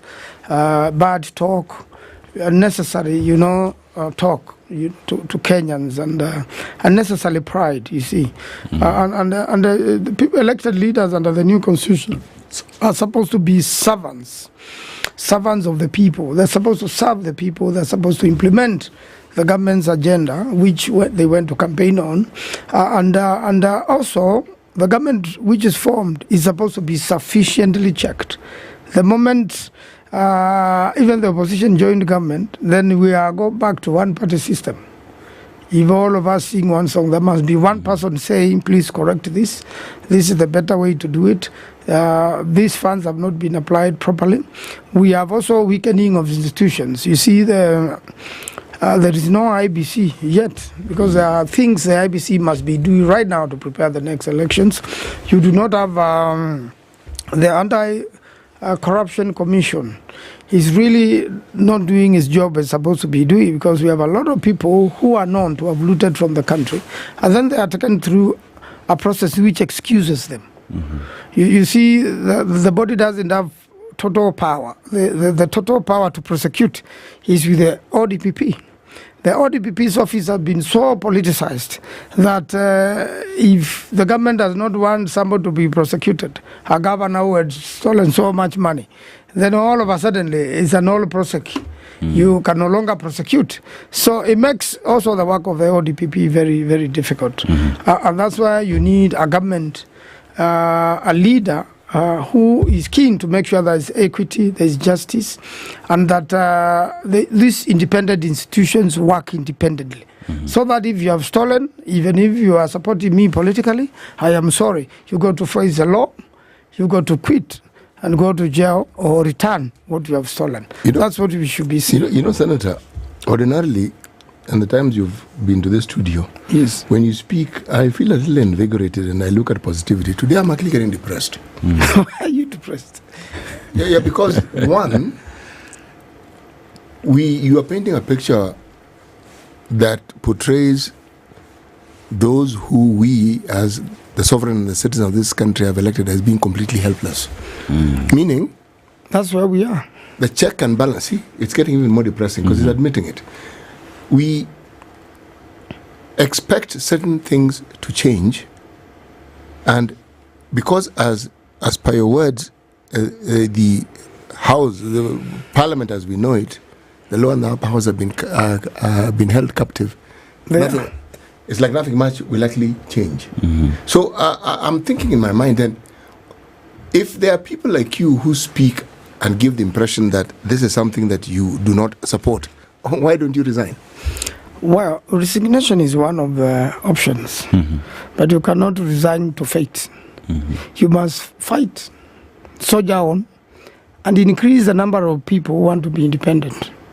I can assure you, with an independent Senate, you will change a lot more. But the Senate is independent. It isn't right now. They're the ones who ceded their independence. It is not as though the Senate was created and was held. No.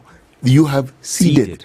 But the thing that I find even most disturbing is that there's this picture being painted that the moment we elect people and they sit there, the metamorphosis that takes place is that we now have a people whose main focus is not survival really, because you have a 5-year term. Yeah. Okay? Is how much money you can be removed. Yes, Actually, yes. if IBC was in position right now, removal, so many members would have been removed. That removal process is not as simple as it sounds.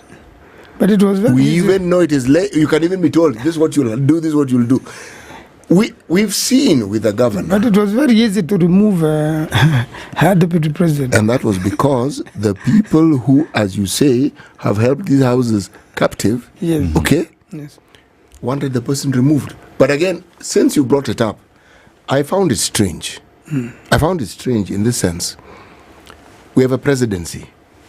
The president and the deputy are tied at the hip. Yes, they are. So if we see as a country and experience the process of removing a deputy, what we've actually done of a deputy president, we've actually seen how to get rid of the president. Yes, how you could easily remove the president. Exactly. So how exactly do you do such a thing? And that's the only way the House can regain its name and independence. Remove the president, impeach him as a House. You can. Yes, they can. But we're talking about a house that has ceded its not only ceded, they actually like being held captive, because if they were resisting, if this slavery which we speak of was something that they found abhorrent, then they would be behaving differently. They'd be saying, no, there's certain things, and you'd see it, but we don't see it. They like the situation they're in, which means that whoever's holding them captive has understood how it is to keep them happy. Yeah. That is it. They are kept happy, and that's why we are there to tell Kenyans this is only for a while. In the next election, get into... Senator, do you know what Kenyans are enduring out here? You must know, because you are a senator of a county. And I go to my county every weekend. Yes, you wouldn't have been elected otherwise. You are a member of parliament. For you to have risen, the people clearly like you. That is why, and you chose to stand on the right party. Well, you did actually, yes, because if you stood on a different party, you probably wouldn't have been elected. But the point I'm making is, it can't be that every time there is a problem, we are told that we must wait for an election to take place. No. A solution can be found now. This problem is not a problem. Many of these problems are problems that cannot actually wait. Yes. They can't wait. Yes. And that's why we are telling Kenyans that wake up. One of the ways Kenyans fail, if you don't vote, then you are bringing in the wrong leader. If you don't vote, if you don't, you see, as Kibaki would ask, wewe umesaidiwa, utasaidia na nini? How a citizen helps his country is to make sure that if you are 18, you acquire an identity card, and then you go on and register as a voter, and then show up on the voting day. 8 million Kenyans did not go to vote. Yes, and that was a protest. It is clear they were saying no, but Senator, look, all that you say is actually true. But how is it that this particular parliament, National Assembly, Senate, you have the most educated people those houses has ever had in the country? That is true. Yes. Most knowledgeable. Some have been in the political system for a long time. Why is it that you can't see the very person who holds you captive, if he was held to account, the opposite of what is happening is what would happen, meaning he would actually serve if somebody has the power and the means to hold both lower and upper houses captive, that person has the power to change the country. Because look at all that energy being put into controlling these two bodies, essentially controlling the country. Yeah. What if it was put into actually positive yes, And- yes. And even as we approach the 2027, I mean, Kenyans right now, with all this information, knowing very well that this is the most educated parliament that we have, that the person who holds the greatest responsibility can control all these powers. And the MPs and rather members of parliament have ceded their power. Why would any Kenyan out there sit down and listen to what leaders have to say right now? That's why we're in the current situation.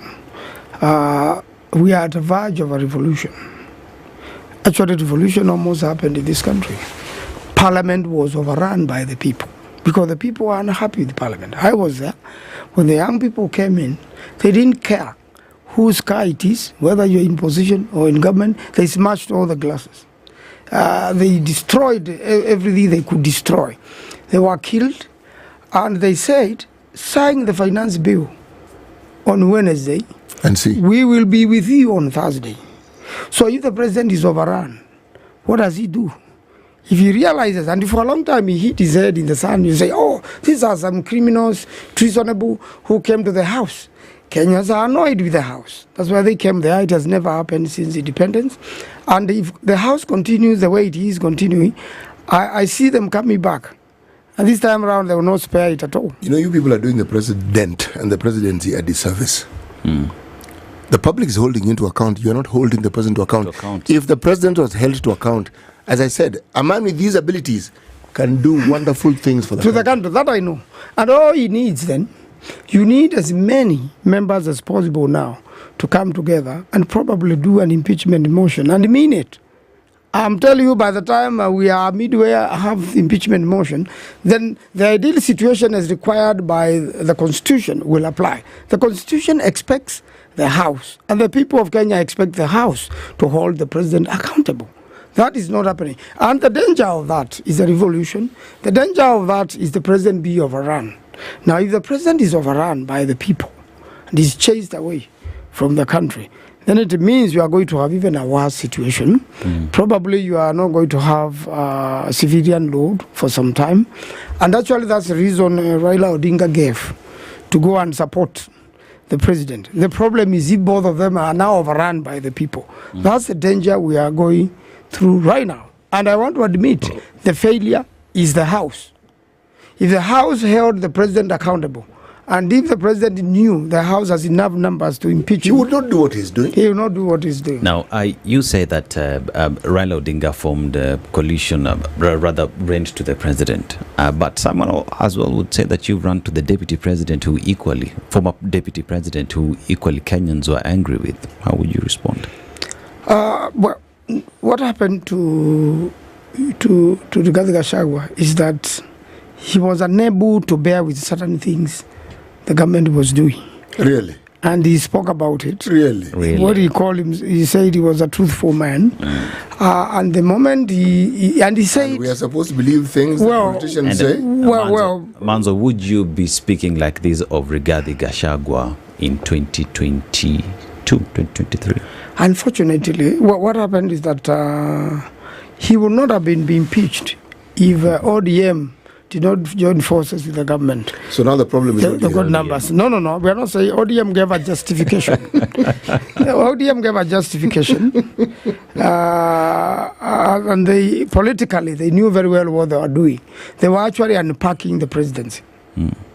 And at the same time, they thought it is important to stabilize the country. And that was thought, the problem was thought to be the deputy president. He was blamed for everything. In all honesty, surely, how could the deputy president be the problem?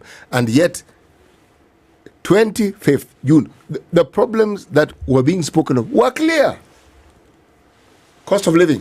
There's nothing complicated. We are saying the deputy president was responsible for the problems that were related to the cost of living. Deputy president. In fact, he said In fact, the allegation was, and it was very serious, that the deputy president is the one who organized Gen Zs or paid for them. And I said, you will never do this. No, but where's the evidence? I mean, even that one, even I find that one spurious. I mean, come on, for heaven's sake. You have to provide the evidence. There is no evidence. Yes. But that was one of the accusations. Yes, it is, but those accusations, it appeared they were just outlined so that they could be spoken of and no evidence sought. But now that is done, and the most unlikely is that the courts are not likely to help him in this regime because he has filed appeals, and the appeals can clear him. But it's most unlikely he's going to be clear. That is in the past. Now we want to deal with the future without the deputy president. Actually, Senator, it's not in the past. You know why? You're a lawyer, are you not? Yes, I am. Yes. Okay. This president is alive. It's a reference point into the future. So it's not dead. Yes, it is. Okay? So the discussion around it is as relevant as the process of impeachment. Because when it is determined that somebody must be gotten out, the speed with which it was done, with military precision, it tells you that when the government seeks to do something, they can do it, which means the problems that were raised by the Gen Zs and which were a clear representation of problems that we have in this country, they can be resolved and they can be solved. That's the point I'm trying to make. I agree with you, absolutely. And as well, Maanzo, as we just have this discussion, you clearly sit from a vantage point of saying that you are one of the different members out there who look at things different and you want things to be done right. What stops you from coming up with a petition to impeach the president? Well, that can be done, and that is one of the options available. Why haven't you taken it? You know, the house is opening in February, so you just wait and see. The house. And there's a very important date. There is a very important date in the history of Kenya. Yes. And that's the 25th of February. Of February, yes. What happened, how we wake up on 26th will determine a lot of things in this Your country. party leader has been breathing hot. And very hot. Yes. And I like the way he's been speaking. Yes. But you know, my friend. Yes. I want to inject a little positivity into all this. Yes. Every time people speak, they blame the president, and they have reasons for doing so. Yes. Every time we speak and blame the parliament, we blame parliament, rather, we have reasons for blaming parliament. Yes. But if we just pause with the blame and say, is it impossible that those who have the power, and you are among those people, to bring about changes, cannot see that this simple matter of ensuring that our president understands that he is accountable and that he is held to account, and that by doing so the nation will actually benefit?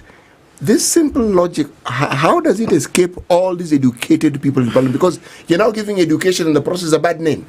It is the misuse of sovereign power. The sovereign power of the country belongs to the people, and that's why they overrun parliament. The only thing they are left with now, which if they want to do, they can do, is to overrun the big house. Unfortunately, that's very disastrous. And that's why there are elections in every 5 years, so that the people can overrun the house once more. You can remove actually all members of parliament. And I will not be surprised to find out with the uprising of Gen Z and their organizations, although they were denied an opportunity to form a political party, I encourage them to join political parties, because power is captured through political parties and the changes are made through political parties. If in an election, it is a lawful way of removing a president if you are not happy with him. Senator, political parties in this country are personal properties of the people who head them, and the small cabal of friends and associates and so forth. Gen Zs don't join these political parties. They don't. I am saying it. Don't. If you have a youth forum, don't. Because the truth of the matter is, you will end up being under someone's thumb. And the very thing you set out to do, you will not do. If political parties really embrace the thinking of the Gen Zs, they would function differently. They'd be more accommodating. You can't be accommodating when you already are in a position where it's a catch-22 for you. Yes. You've understood that there is a power in this group of people. So now the conversation becomes them. No. I am foreseeing a situation whereby political parties misconduct themselves or continue to misconduct themselves as they have done. Then there will be a lot of independent members of parliament elected. That will mean the president now can no longer control them. No. Independence doesn't mean you can't be controlled. In fact, in this country, it means you can be controlled even easier. Because you don't have a party to whip you into shape. Yes. Yeah. So you are whipped. You are much, much easier to control. Infinitely easier to control. So, Senator. Yes. 2027. Are you forming a coalition with the former Deputy President Rigathi Gachagua? Well, you see, that is left in the open. You can form coalition with anyone in the country, but right now, you see, first of all, for you to be able to form a coalition, Deputy President Gachagua, second Deputy President of the Republic of Kenya, must then first of all form a political party. You could also just invite him. He must. No. He must then. I just want talking to the way politics work. Yes. He alone means nothing. True. He must. There has to be a vehicle. Yes. He must have a political party. He must form a political party. I know it will have his own challenges. Whether as a person who has been been impeached, whether you can lead a political party. I'm sure that issue will be debated because you see, a political party is also funded by the state, and the problem in this country, when you are impeached, you are supposed to be killed permanently, politically. Forever. For as long as you live, you will never hold a public position. And that's why the courts, and that's why his matter is still in the court. And I hope the courts will do justice in his matter. And therefore, at some point, he must head a political party.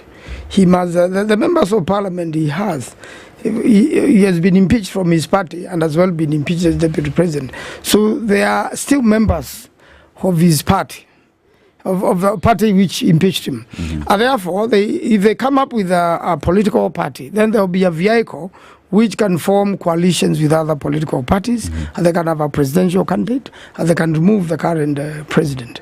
Otherwise, as things are in the country, the current president is very unpopular. And I doubt whether he's going to recover with these abductions and killings and extrajudicial activities. It doesn't add in votes.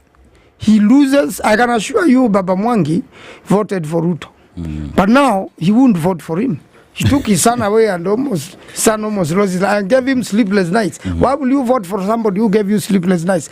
And not only him, the whole of that neighborhood is very annoyed with the president. And because it's the one with the utmost responsibility. So these careless mistakes and the misuse of Kenyans and the sovereign power which have been donated to the people is going to cost the current donated to the elected leaders. Yes, and even elected leaders. The same power, the power belongs to the people. It doesn't belong to me. And that's why it is exercised again every 5 years to donate it. And also can be exercised directly, as they did when they came to parliament. And they can also exercise it directly and go and tell the boss himself, we have taken away our power, get lost now. It happens. And that is a good place to end the conversation today, the road towards 2027. We will invite you in February to see February 25th, right? Yes. To continue with that conversation. Definitely invite the senator. Yes. It is 9 a.m. Good morning.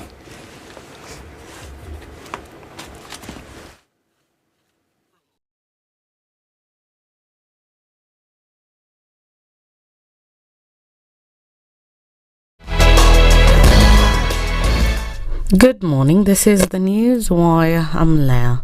Ubaga building and construction are turning out to be the anchor of Nairobi's economy, with a report showing the sector as the leading source of revenue for City Hall. Controller of Budget's latest report for the first quarter of the financial year shows that the county generated 22% of its own source revenue from the fees paid from building permits and inspections. This was the highest source of the county taxes, overtaking parking, which was traditionally the leading source of local generated revenue for the city. The report shows that in the 3 months ending September 2024, the devolved administration collected 484 million from the subsector. And Kenyans human rights activists who were arrested during anti-abduction demonstrations held in Nairobi and Mombasa yesterday are set to be arraigned in court this morning. The protest aimed at demanding the immediate release of all abductees saw activists vowing to escalate their action in the coming weeks as security was heightened across major urban centers. In Nairobi's CBD, prominent human rights activist Julius Kamau was among those arrested. In Kilifi County, dozens of demonstrators gathered in Mutwapa decrying the growing number of abduction cases. Protesters have called for an immediate end to the wave of abductions, which has sparked widespread fear and outrage across the country. Green bundles were collected on Saturday. We want them to tell us whether they abducted themselves and kidnapped themselves, and then they killed themselves and took themselves to the mortuaries. Wale wote walioshikwa na kupotezwa warudishwe wote, ndio maandamano itasitishwa. Lakini tunavyozungumza maandamano itaendelea kila Monday. Kama serikali ingetaka watu wasifanye hizo vituko wanafanya kwa mitandao, wangewapa kazi wakuwe busy. And this event comes as 5 young youth, among them digital cartoonist Kibet Bull, Billy Mwangi, Peter Muteti, Bernard Kavuli, and Ronnie Kiplangat were released yesterday, with Steve Mbis's whereabouts remaining unknown. A council of elders from various communities in Trans Nzoia County have urged Tiati MP William Kamket and National Assembly Majority Leader Kimani Ichung'wah to stop linking County Governor George Natembeya to the abductions and killings. The elders, including Ferdinand Wanyisia and Peter Puka, said the issue should instead be linked to the current administration.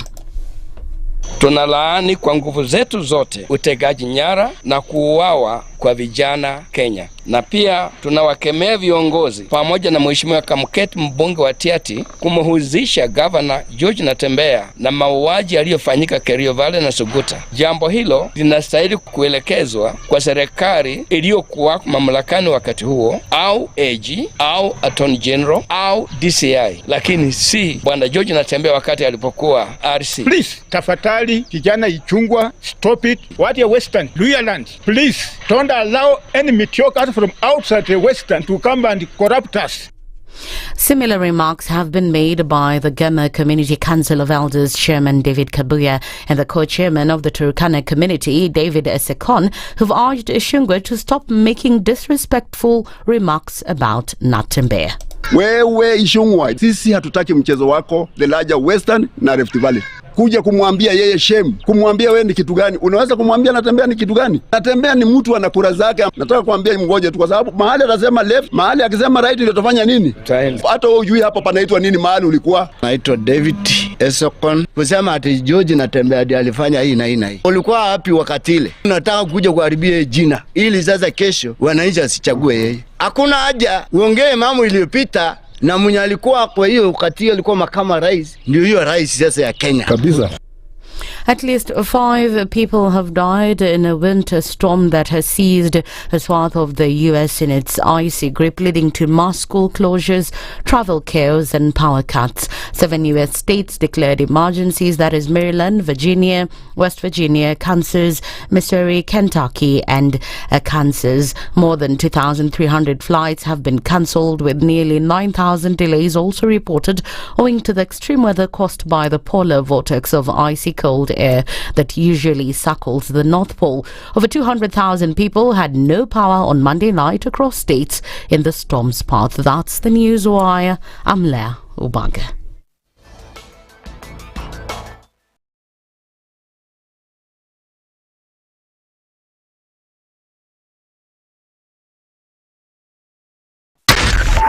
.4 Spice FM, Nairobi. Good morning, and I love your show. Thank you. Having come from a Kikuyu radio background, I migrated to Spice because of the content. I was born in a slum, but somehow I I got a break in life. So sometimes when you see the sweating coming out because of the passion and whatever it is, behind the noise, there are people. And we share the same umbilical cord. It shouldn't be like that. I am so disappointed. We used to tell Honorable Raila Amolo Odinga that he's doing politics of conmanship. And even President Uhuru Kenyatta, serikali hii ndio iko na conmanship ya hali ya juu. You cannot promise people that you reduce tax, then you double. In politics, there is the issue of trust. For you to turn around and then stab the same people who gave you that trust, there is no other level of dishonesty. And hii mambo utaona dunia tu. The Situation Room, Kenya's biggest conversation. Revenge is for children. It's for kids. When you grow up, you realize the best revenge you can take on somebody is to ignore them. I'm just new in politics. It is not everybody's cup of tea. That's why some people come in one term and that's it for them. Political parties in this country do not have ideologies, whether luring or otherwise. And that is the effect of corruption. Any time an offense occurs anywhere in the country, it is the job of the Inspector General to look into it. Whether it's corruption, whether it's murder, whether it's petty, that is his job. If we have chosen to be a corrupt nation, then we produce corrupt leaders. Everything then becomes chaotic that you cannot be able to change a nation. The Situation Room, Kenya's biggest conversation.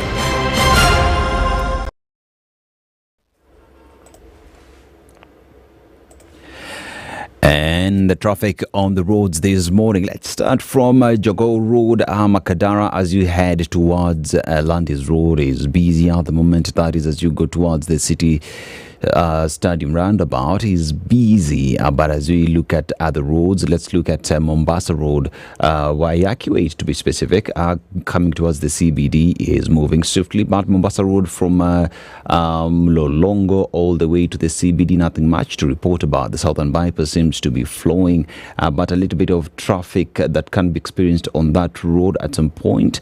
Be careful as you approach that road. But let's go to Thika Road now. Thika Road, as you come towards the CBD, Muthaiga Square, the busy section is busy. Murang'a Road as well is busy, and as you talk about Wairimu as well is moving swiftly around the University of Nairobi is moving swiftly. Other roads, nothing much to report about, but remember that today children are going back to school, so be careful while on the roads. Good morning. Mature, intelligent talk every morning. Spice up yourself.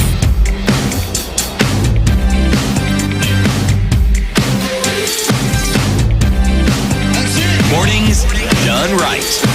94.4 Spice FM, Nairobi.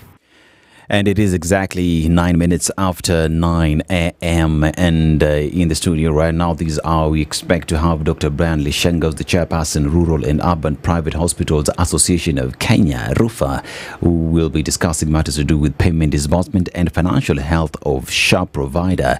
Now, a 2024 survey, we shall be going towards that survey that has been released with regard to how SHA is being implemented in the country. That will be coming a little bit later. City, let's talk about KCB. Yeah? You know, when we talk about matters to do with unemployment rates in the country being high, over 1 million young people getting into the labor market, and the skills that they need for them to be able to be good entrepreneurs not being there. And KCB to Jajiri says, we've realized the problem that is there. We need to train the youth, give them the skill, and make sure that they are ready for the market. Now, KCB established the Tujajiri platform, and with that has created 150,000 jobs, trained 35,195 youth, incubated 10,954 youth, disbursed 267 million shillings loans to support their enterprises, and issued 2,225 startup toolkits of trade, and trained 6,535 businesses on financial planning. When we talk about giving them tools of trade, they've partnered with the company Bosch, the Bosch, and it's going around giving these young people with the tools of trade. You are a carpenter, you need power tools, drills, circular saw, hand saw, and they give you these tools after taking you through these TVETs, giving you the skill, and they tell you now, go ye and shine. KCB, if you look at just the simplicity, and the manner in which of this particular project by KCB, the manner in which it's implemented, it tells you what can happen when a group of individuals or an entity or a business decides and determines that they want to do something. They go about it and they start. And as they start, they realize, they understand, and they continue changing to meet the needs that they see they have. Now, imagine, just imagine. Every year we hear of the banks posting phenomenal profits. Yes. Banks feature very, very prominently in supporting the learning of children. Now, imagine if they took that further step that KCB has taken to ensure that they're also supporting more Kenyans to be able to actually not only have the requisite skills, but to be able to actually function and start concerns that will add value to the economy, but at the same time provide employment. Yes. Yeah. kcbgroup.com/foundation is where you'll get all the information needed for you to be part of that great initiative. Now, City, this past hour, we've just from having a discussion with Makueni Senator Dan Maanzo on matters 2027 elections, where we are politically, and a lot of those who are listening, Kenyans pretty much have had a lot to say. City, if you could just look at what they are saying there, and let's just read what it is they're saying. And one is just, you even had that concern. Abduction is not arrest. You know, it is a matter that we've been dealing with here the entire morning, and as well that arrest by abduction, what law is the practicing or quoting, just matters to do with that. That is Owen Kariuki and Robert Aduda as well. Ruto will be accountable for all these things, and as well as only in Kenya, where you define arrest by a police getting you in a car, not by what law you broke, yet the arresting police will never come to court to say why they arrested you. That is Mato Makandets. And Paul MJ here says, Dan Maanzo is a great lawyer and senator from Makueni. However, hapo kwa abductions, being a form of arrest, can never be allowed to go unchallenged. Abductions are a crime perpetuated by state persons. Unemployment is surely more than 12% if you consider citizens of legal age that should be productive. City.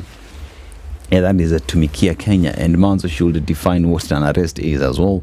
And we talk about what is Dennis Aseto is my name, and there it is. They know they will be removed. Is that why IEBC is yet to be reconstituted? City, it is a concern that even as we speak right now, elections is just 2 years away. 2 years, City. See, the question that hasn't been answered, and I immediately answered as far as I'm concerned to my satisfaction, is what is IEBC? Is it the commission? Is it the secretariat? Yes. And what is it? We understand what the secretariat does, but are we saying that in the absence of the commission, that the secretariat cannot do certain things? Even as we speak right now, even the senator alluded to it, that the young people should go and register, because which means you can't register. You can't register. The commission doesn't register voters. It's a secretariat. That's what it is. They are the operational arm. They're the ones who get these things done. And registering people as voters does not require a commission, does it? Yes, does not. So there are many questions that keep arising, and we keep saying things that, well, I say things that sometimes I don't even understand myself. And perhaps, again, like with most things, we will look for somebody who understands these things better than we do. And they can come and shed light on this. Yes. Yeah. But on the subject of what it is that we do, sometimes I feel that politicians should actually stop talking and explaining to us things that we all understand and see. Why? It's because they seem to be telling us what we know, and we seem to be going around in circles. And everyone talks, and at the end of the day, they go around and blame the president. And yet, the government, as we know it, is parliament, executive, judiciary. It's not even complicated.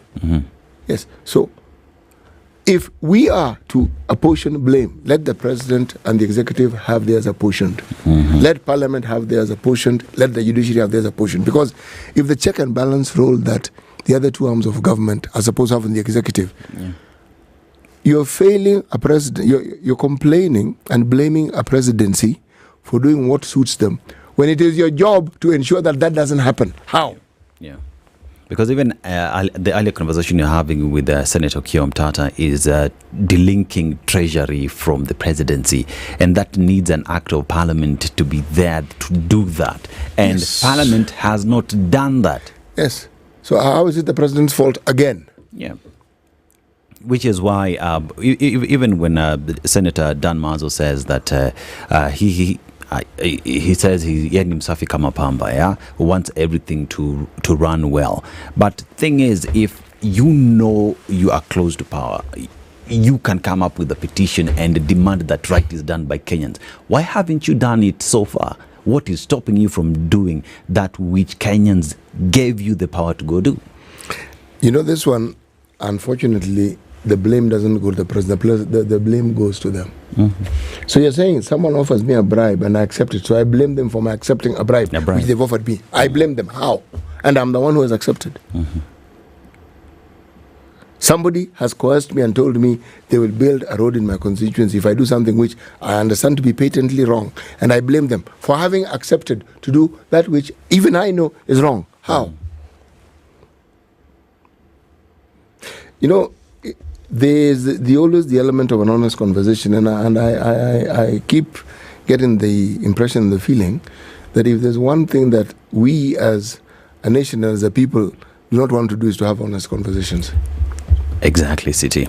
Because we will dilly-dally around and talk about the way we want this change. We will always talk about, politicians will come and tell us the way there is state capture. But state capture of the National Assembly is because you've ceded that power. You've allowed them to do that. Yes. Yeah. So you are the enablers. You're the enablers of that. Yes. And as we talk about now, we have experienced politics from 2022. Now we are in 2025, 2 years to elections, and it has been politics round the corner every other day. And nothing is being done. Exactly, and at the expense of the very things that we've been talking about and which are still there.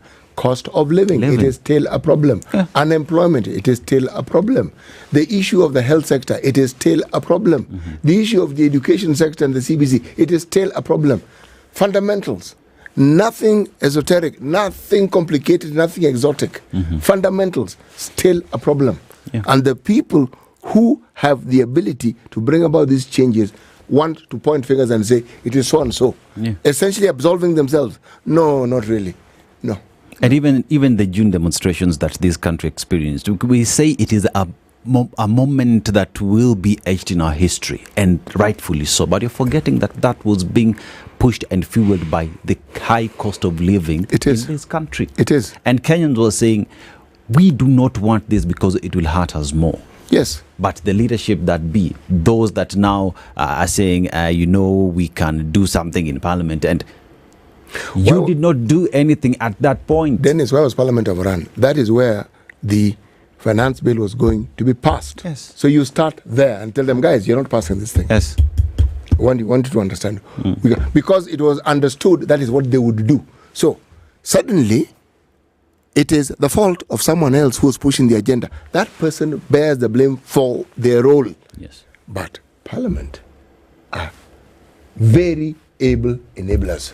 Mm-hmm. Extremely. Mm-hmm. In fact, if you ask me, the real culprit, if you look at our laws, why is it you think that if you are caught with deeds and issues and property that are known to have been stolen, the law gives you a much, much harsher punishment. You know why? Mm-hmm. You are an enabler.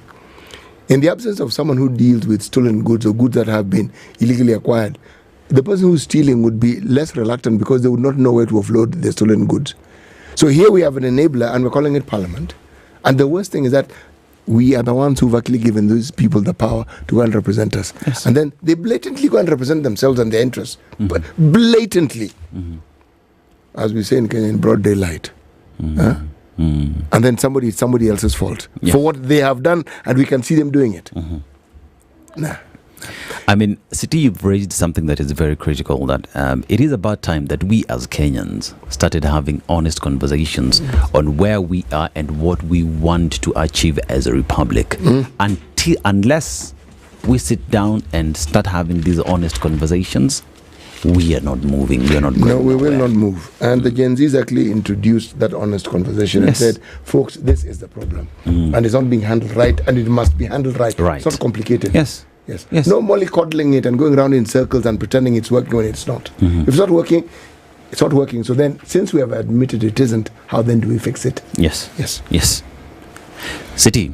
It is 21 minutes after 9 a.m. and our guest is in studio, Dr. Brian Lishenga, Chairperson, Rural and Urban Private Hospitals Association of Kenya, also known as RUFA. And we're talking about payment, disbursement and financial health of SHA provider, a 2024 survey. Now, this is a conversation on matters to do with health in this country that also seemingly does not seem to be working very, very well. Dr. Brian, welcome on the Situation Room. You are on the hot seat.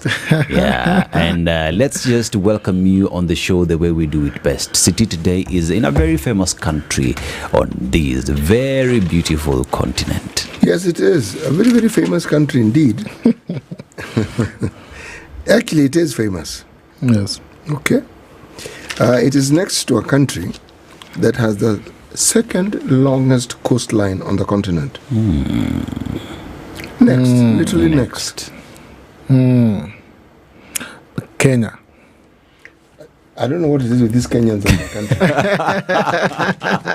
Honestly. These Kenyans and their country. Some people are paying attention during geography classes. Yeah.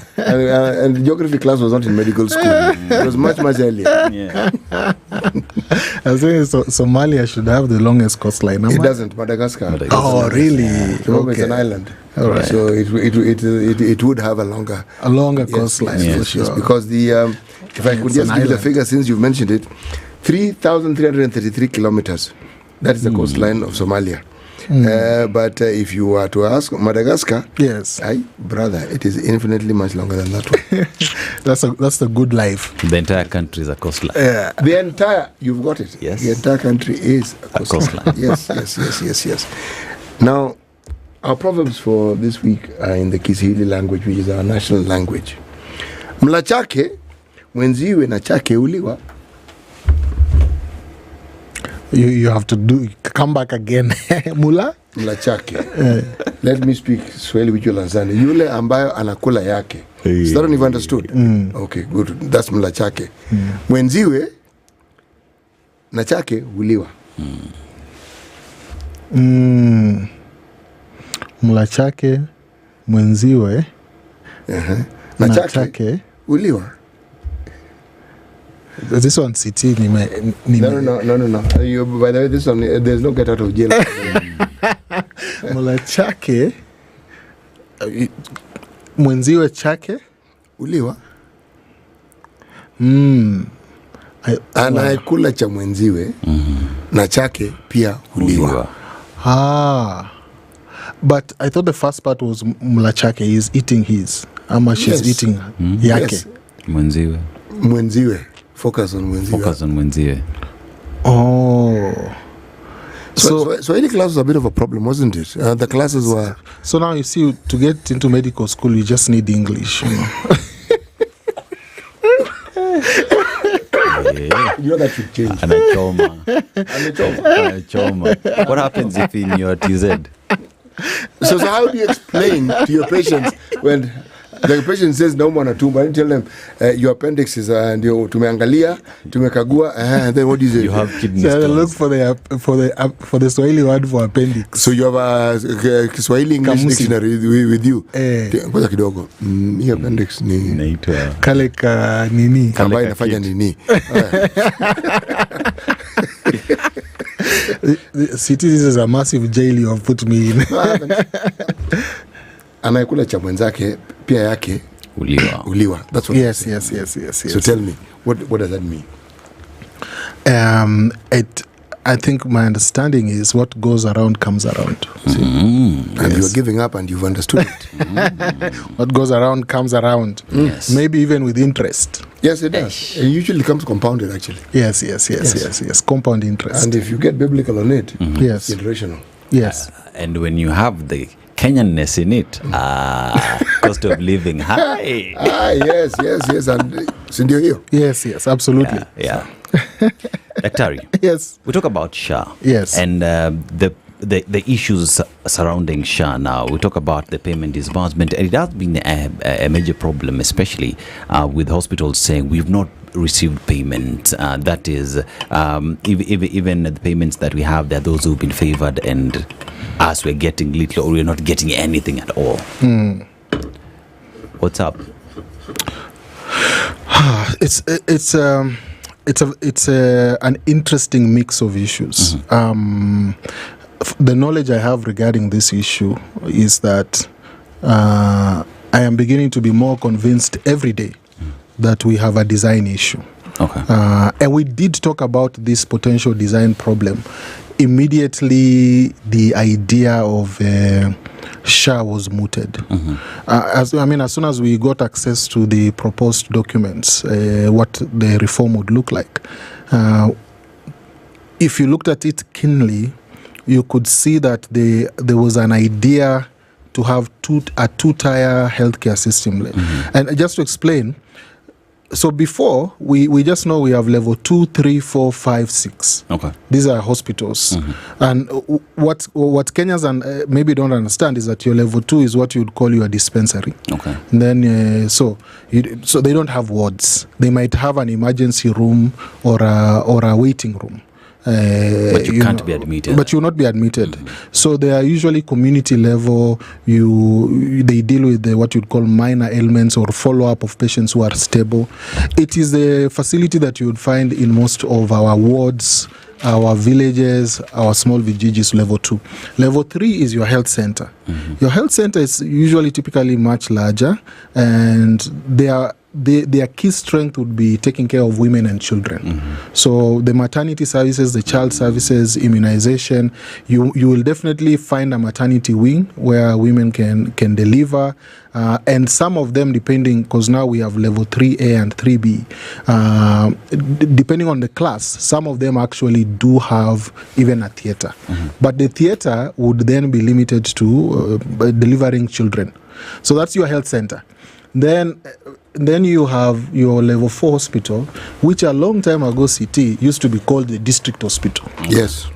So this used to be the main hospital everywhere in Kenya. It was the district hospital. It was the headquarter. It was a headquarter hospital for every district. Yes. This was where if you can't be sorted there, you go to Kenyatta. That used to be the idea. Okay. So, but with devolution, most of these level 4 hospitals got converted to what we call sub-county hospitals. And then some of them, of course, they got elevated to what we call county referrals. Now, there is the other class above level 4. So level 4 should be your busy hospital where everything is happening. And if you look at how the Ministry of Health had defined it, it's where you have at least 4 of the foundational specialties of medicine. You have what we call internal medicine, which is your physicians. You have the pediatricians. You have the OBGYs, and you have the surgeons. So let's say like Mbagathi. So Mbagathi will be there, say. So you'd find your 4 primary specialists there. And then these hospitals would definitely usually be larger, maybe 50 to 100 beds, 2 theaters, all this. They have a mortuary or something. Now, remember, everything I'm describing also overlaps into private sector and faith-based. So even if you are a faith-based hospital like Kijabe or whichever, PCH or Goria, you also have the same delineation. You will be classified as a level 4 if you have that. Then the level 5s, just for reference for the general public, is what now we call our county referrals. Former provincial hospitals. The former provincial hospitals. So Coast General, Nakuru, the one in Nakuru, Kisumu was upgraded, now it's a level 6. But generally, you get the picture. The county referral hospital now is a level 5, and then the level 6s are Kenyatta, you know them, the big names, national. So the thing is, when you looked at the reform, they decided that we will have one finance bucket, the primary healthcare fund, that will be specifically dedicated to level 2 and 3. That is what actually the law says. That is what we passed under the SHA Act. And then you will have another fund called SHIF, social health insurance fund, which would be used to pay for healthcare at level 4, 5, and 6. They created a third fund called the Emergency Chronic and Critical Illnesses Fund, which, if you look at it operationally, is supposed to cut across all the levels, because if you are in an emergency, you can land anywhere. But the chronic illness part of that fund really is only largely operational at level 4, 5, 6, because if you're looking at a patient on palliative treatment for cancer, or patient who has renal failure, they would probably go into 4, 5. So here's the thing. This is what I'm trying to say. The genesis of the financial crisis we are seeing today could be seen in the design, because the primary healthcare fund is entirely funded by Parliament. That is what the law says. The Parliament will appropriate money every year in the budget to fund level 2 and 3. So essentially, our hands are tied there.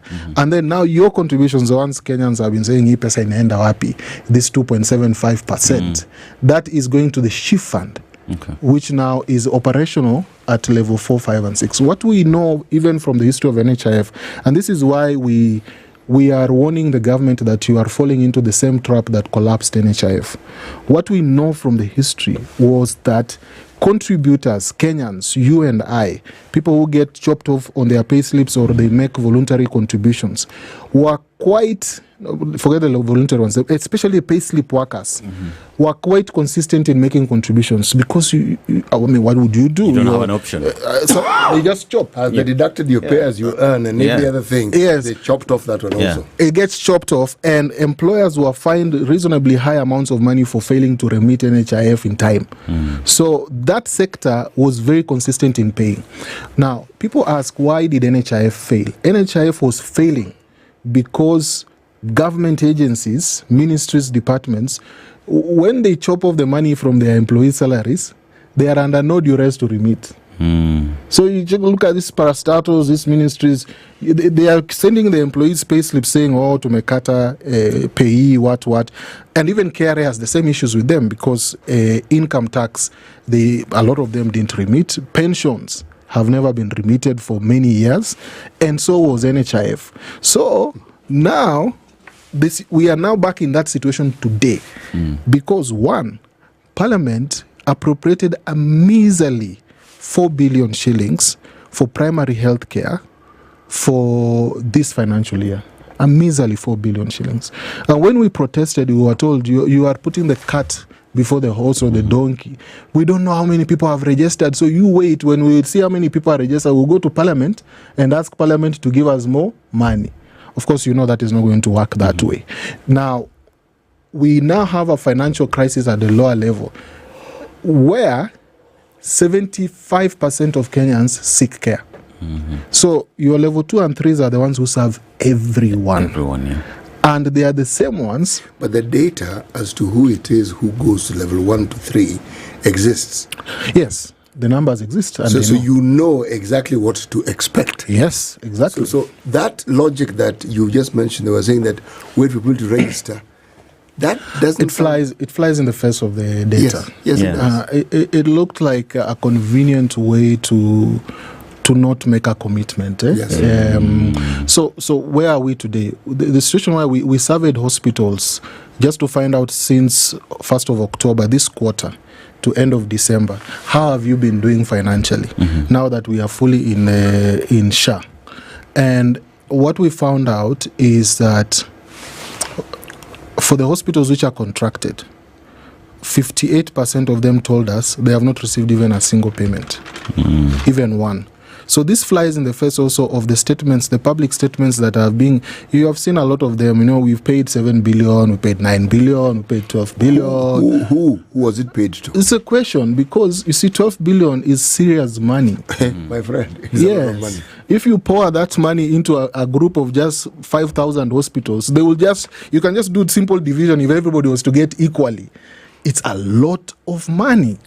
So the question then is it PR? Is it public relations? Because we have no visibility. And part of the things we are trying to achieve through asking providers is we should have payment transparency at SHA. Remember, part of the reason why they said NHIF was wrong, they said there was corruption. NHIF had corruption, there were cartels which were eating money. When what we said about the cartels is, I mean, surely you have the data. You know, if you are paying a hospital, your auditors have a list of the hospitals you have paid. Publish. Make it public. We will if once you publish 100 names, you don't even have to write to us to write the figures you've paid, because people might say you're making our finances public. Just say we've paid these guys. The same way when public procurement tenders are done and people are awarded and paid, you find them on the website of the Public Procurement Authority. Say just publish the names of the people you've paid, cross-reference those names against the database at KMPDC. Because KMPDC maintains a register of all validly licensed and registered open facilities.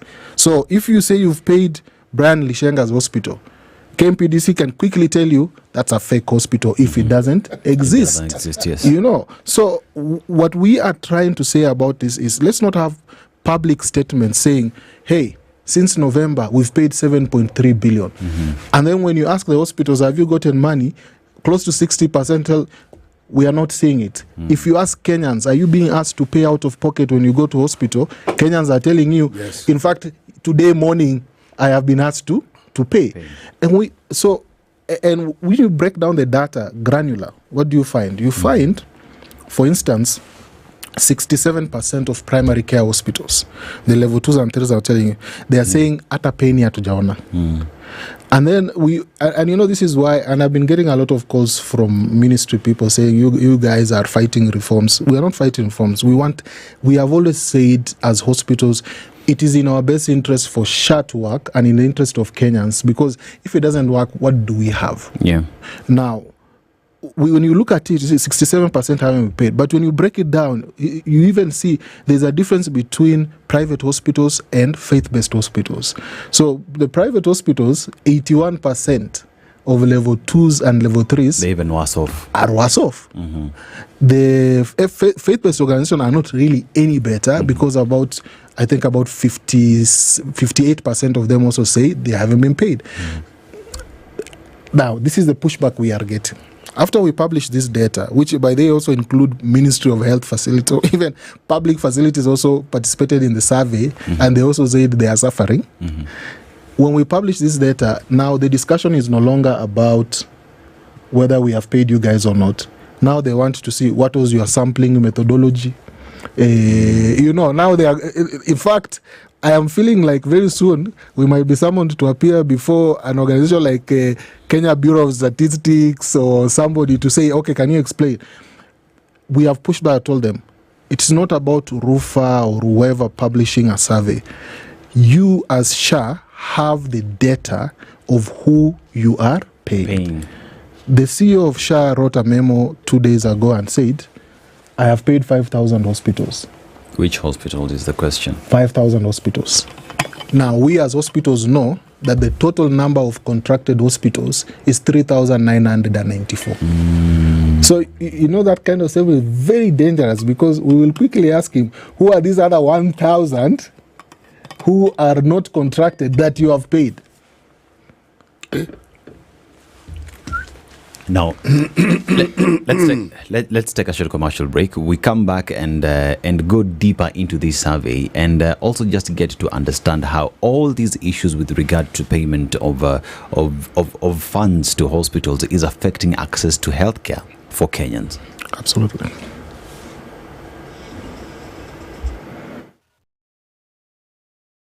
This is the Situation Room. The only way to start your day. The weather with SpiceFM.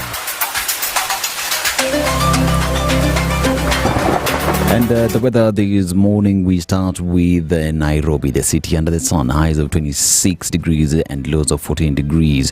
We go to Nyeri town, highs of 26 degrees and lows of 11 degrees. Nakuru city, highs of 28 degrees and lows of 12 degrees. And we go to Kilifi County, Malindi to be specific, highs of 31 degrees and lows of 23 degrees. And the lakeside city of Kisumu, highs of 30 degrees and lows of 20 degrees.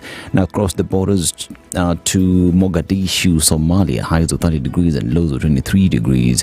And Johannesburg, South Africa, highs of 23 degrees and lows of 17 degrees. And finally, in Dongcheng, China, highs of 6 degrees and lows of negative 2 degrees. Good morning.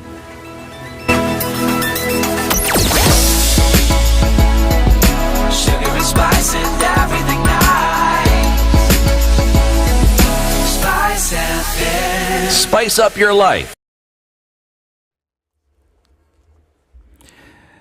And the traffic on our roads this morning, and much to be reported around Landis Road, getting towards the CBD around Railways Bar Station is busy and packed as we speak. And we talk about Thika Road around Survey area. Muthaiga Square is packed up around the Pangani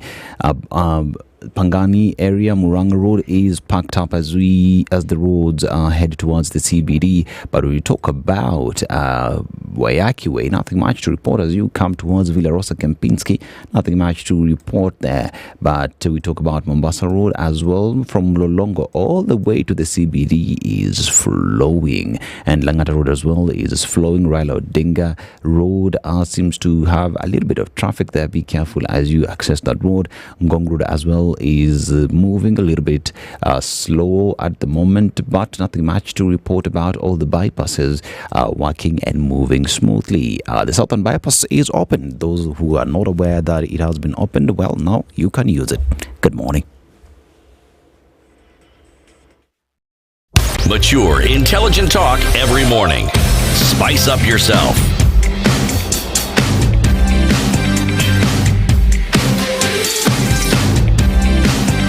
Mornings done right. 94.4 Spice FM, Nairobi. And yes, indeed, it is 42 minutes after 9 a.m. now. Dr. we were talking about matters to do with healthcare, and here's a question of SHA. We have paid over 5,000 hospitals, and according to you, you have 3,900 hospitals. The extra 1,000 Nikina Nani. But let's talk about healthcare and how it's being paid and how this is affecting access to healthcare for Kenyans. Because you have paid your dues, you have been deducted from your salary.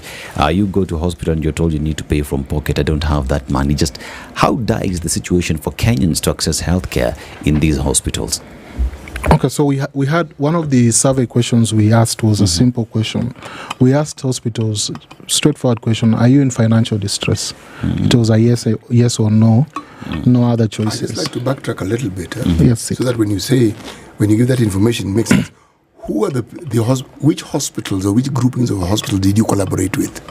So the survey was conducted between the 24th and the 31st of November. Yes, December rather. And we sent out the survey to about 1,500 hospitals, which are within covered by 4 associations. That is the Rural and Urban Private Hospital Association, RUFA, Kenya Association of Private Hospitals, the Christian Health Association of Kenya, CHAK, which is the one that oversees your PCAs, Kijabe, and then the Kenya Conference of Catholic Bishops Secretariat, which is for the Catholic hospitals. We sent out to all these 5 associations because we decided to collaborate on this particular one on payments. So what we did get out of the 1,500 possible respondents, we received 272 responses, which is sufficient for that population. It's a very good sample size. It's more than it's somewhere close to 15 to 20%, 15%. So we then analyze that data. So we know that 20% thereabout of the respondents were faith-based organizations. Okay. And then about 3% were Ministry of Health, which we generally excluded from the rest of the report, except for a few insights, because we felt the sample size was too small. It was about 10 facilities. And then we had 77% was private sector. Now, the reason we felt fairly confident about this data was that it actually more or less aligns with what we have nationally in terms of the distribution of facilities, with a very big skew towards private sector investment. Yes. And also, we also felt like there was an overrepresentation of faith-based, because the faith-based hospitals which are registered in Kenya are about 350 only. So if you can get even 50 of them responding, it's a very big response from that group. And then we broke down the data to see how many are level 2s, how many are level 3s, 4, 5, 6, etc. And also what we found out from that data is 65% of the private hospitals were what we call primary, level 2 and 3. Okay. And then about 53% of faith-based were level 2 and 3. About 32% of respondents on both sides, both faith-based and private, were level 4s. Now, the level 5 and 6 were a very small number on the private sector. It's just 3% on the private sector, which is consistent with the national data. On the FBO side, the level 5 and 6 were 13%, which is consistent also with their representation there, because they have invested heavily in our PCA, Chogoria, Kikuyu, AIC, Kijabe. They have a bit of a good number of level 5s and 6, level 5s especially in this country are faith-based organizations. So when we look at that sample, it was fairly consistent with what is there in the register. Now, out of these 272 facilities, we then cleaned up the data a little bit, because we noticed about 7 facilities had answered twice. So we had duplicates. So we removed them. And then we removed also some facilities which had told us, because one of the questions earlier was, are you contracted by SHA? So we had about 12 facilities which said no, we had not signed contract by SHA. So we removed them. We ended up with 243 unique facilities that we can sample. We looked at them. Now, that is the sample size we carried forward, and we started disaggregating it, saying, okay, let's deal, for every question we were doing, we say, how are primary care facilities doing and how are tertiary level facilities doing? So even on the financial distress question, we got everybody to answer. It was a mandatory question. But then when we did the analysis, we said, okay, let's ask ourselves, are primary facilities doing worse than tertiary facilities? Who's doing worse? You do, of course, primary facilities are doing much more worse. And for me, and this is what I think that our colleagues at the ministry and at the presidential advisor team, what they should be doing is not saying sample design, etc. Because my background is actually academic research. Yeah. So we can go into that discussion and never finish, But what they should be saying is that, what is it out of this survey? And we've done, like the SHA transition surveys where we were monitoring the SHA transition, we have done 6 of them. We are actually going to send out another SHA transition survey in this month of January. We've done 6 of them. They have the reports, and they should be asking ourselves, why does the sample, why does this data say level 2s and 3 are suffering? What is it that we got wrong in our design? Or what is it that we are missing? Do you know what? The answers are just right before them. Let me give you a simple answer. For example, primary care facilities only exist on something called capitation payment. Capitation payment, which even Kenyans don't understand, is a fairly complex topic. But what it is in a basic term, they say, how many Kenyans live in a place X? Okay, 100,000. So if there are 100,000, how many of them have contributed to SHA? Okay, 40,000. So they are supposed to take 40,000 contributors to SHA and allocate each one of them, 900 shillings per year in the budget, and then pay those facilities there to take care of these people. Now, as I started by saying, if you follow that, the amount of money we need to offer primary care in Kenya is 45 billion. Okay? 45 billion. Yes, 45 billion. Because you see, do just back of the envelope mathematics, 900 bob per Kenyan. Say we are 50 million Kenyans. We need 45 billion. Now, what is the amount then that will be allocated to each individual? 900 shillings per year. It brings us to 45 billion. Yes, it brings us to 45 billion. Now, let's come to where we are. I heard the president say juicy recently that we have now registered 17 million people in SHA. So let's assume that's what we are dealing with. If you are dealing with 17 million Kenyans in SHA registered as at today, first week of January, it's simple envelope math. 17 million times 900 bob. We need roughly about 17 million times 900 bob. We need roughly about 17 B to provide care for Kenyans up to December. Yeah. That's what we need. Now, does SHA have that money? I will tell you plain that they don't have the money. They don't have the money because why? The primary care fund is a parliamentary appropriation. Parliament closed that story with the last finance bill, isn't it? They appropriated 4 billion. So for us, unless it's a supplementary, there's no other way to reach 17 billion to provide care for these 17 million Kenyans. Now, so as long, and this is the alarm we are raising, as long as that is the scenario, level 2 and level 3 facilities in this country will keep on having financial distress, one. But even what should even worry them more is the fact that an ordinary Kenyan who has been promised that you will be walking to a facility and walking out without paying, that is not going to be their experience. Their experience will be, because the facility has to pay, the nurse has to keep the lights on, they will pay out of pocket. When we surveyed in the last survey we did on SHA transition in December, which was not a payment survey, when we asked providers what is the public perception on SHA, the number one problem the public was saying was out-of-pocket payment.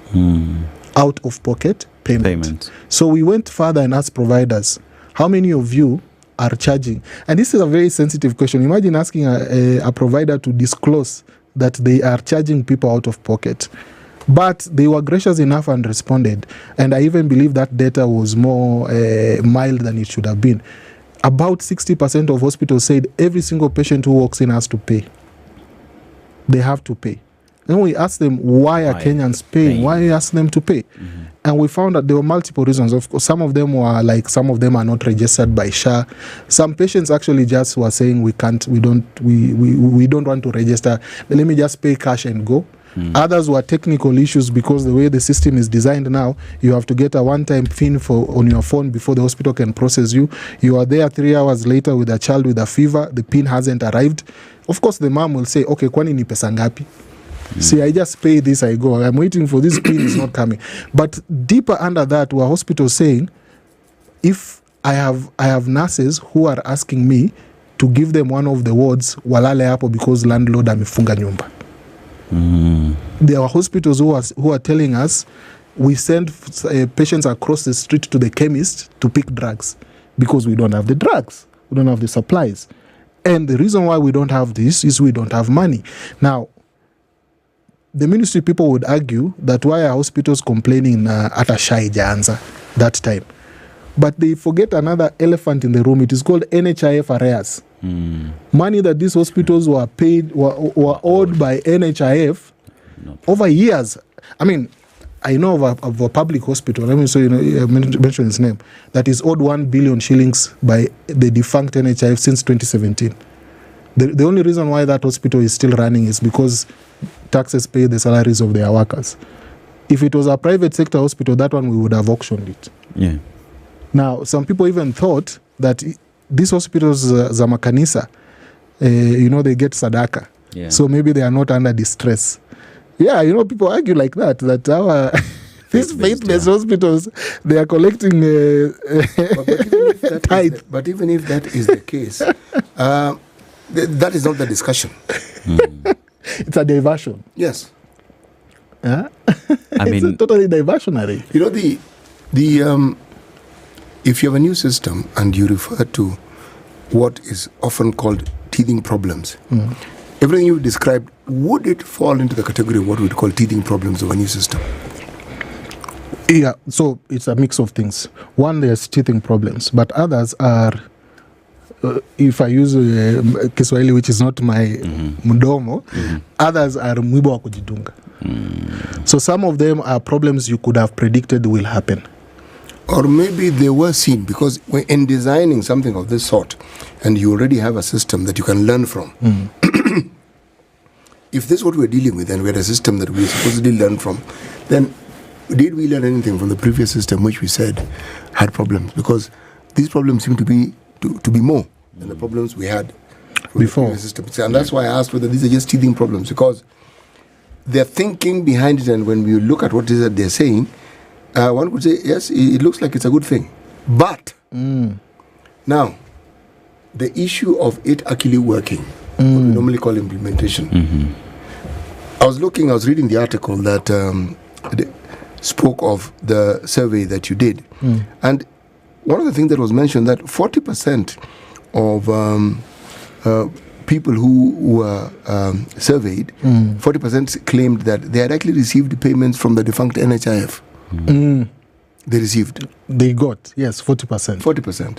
Now, when they say they got, do they mean they got everything they were owed, or they just got some money? Because it's a very interesting question, City. So there was another question there about what percentage of your, if you have been paid, what percentage of your liabilities has been settled? Yes.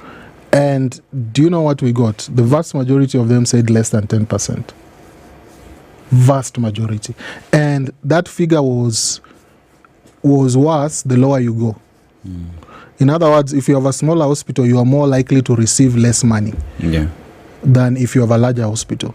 So then it begs the question that we had asked earlier on, if the amounts that we were told had been disbursed, so, and if you were to do the maths, whatever it is that is spoken of by the administrations of these hospitals, does it amount to that? Oh, you mean like by what is owed? 7 billion was given. Yes. When you talk, maybe you didn't ask the question, but I'm asking the question. This is a rhetorical question. Yes. Does the total amount of money that was received by hospitals, and which they say categorically they received, would it amount to 7 billion? No. Okay. No. So let me backtrack again. What was the sum total of what was actually owed? What are hospitals claiming in total? So your question is very interesting. One of the things that we as Kenyans have not properly demanded is, in February last year, the then Cabinet Secretary Nahumicha gazetted a committee called the Transitional Committee, yes, which was headed by one Jackson Kipkarwok. And it had quite eminent personalities in there, technical guys. To this day, as we are sitting here, which, by the way, they used public resources for over 6 months to go and audit NHIF liabilities, assets, employees, etc. That report to this day has never been made public. So one of the problems, and we have, as an association, we asked, we said, we are an interested party. We want to know, by the way, what did your experts find out? How much actually does NHIF have on its books as liabilities, assets? I mean, if you're going to and this is a very important question, because the NHIF did not have any money that was government money, if I might call it government money. Yes. All the money that was in NHIF was contributors' money. So this is money for people. So it is truly not out of place for the people to ask, excuse me, excuse me, you have collected my money for God knows how many years, and where did you buy shamba? Who do you owe? So they didn't make this report public, and we even had to invoke the Access to Information Act and write to Jackson Kipkarwok and tell him, as citizens, we have a duty to know, now that you have used even our public money to sit down and do, what is it? But that being as it may, we do have people called whistleblowers. So whistleblowers sneaked the main part of the report, not the annexes. they sneaked, because, I mean, whatever you say about Kenya, we still have a lot of Kenyans of goodwill out there. Many. Yes. We would have collapsed a long time ago. Yes. Even within these institutions, there are guys who just say, no, this is not right. We must get it is not right. So we saw the report, a sneak of that report, the main report. And what I have seen on those books is NHIF says that it owed providers 25 billion as at the beginning of August. But it also confesses in the report that there is 2.7 million in... Sorry, let me backtrack. not 25 billion. They all provide us 15 billion verifiable. 15.7, just about there. Which means that if they log into their software, they can see these are claims which we owe. But then they said at the same time that there is 2.7 million claims, which they don't know their value. Yeah. And it is hanging somewhere. Time. Daktari. Time is not on our side. Dr. Brian Lishenga, Chairperson, Rural and Urban Private Hospitals Association of Kenya, matters to do with SHA. These are conversations that we will invite you again to discuss further, to know where our healthcare status is and if SHA at all is working. It is 9 a.m., 10 a.m. Good morning.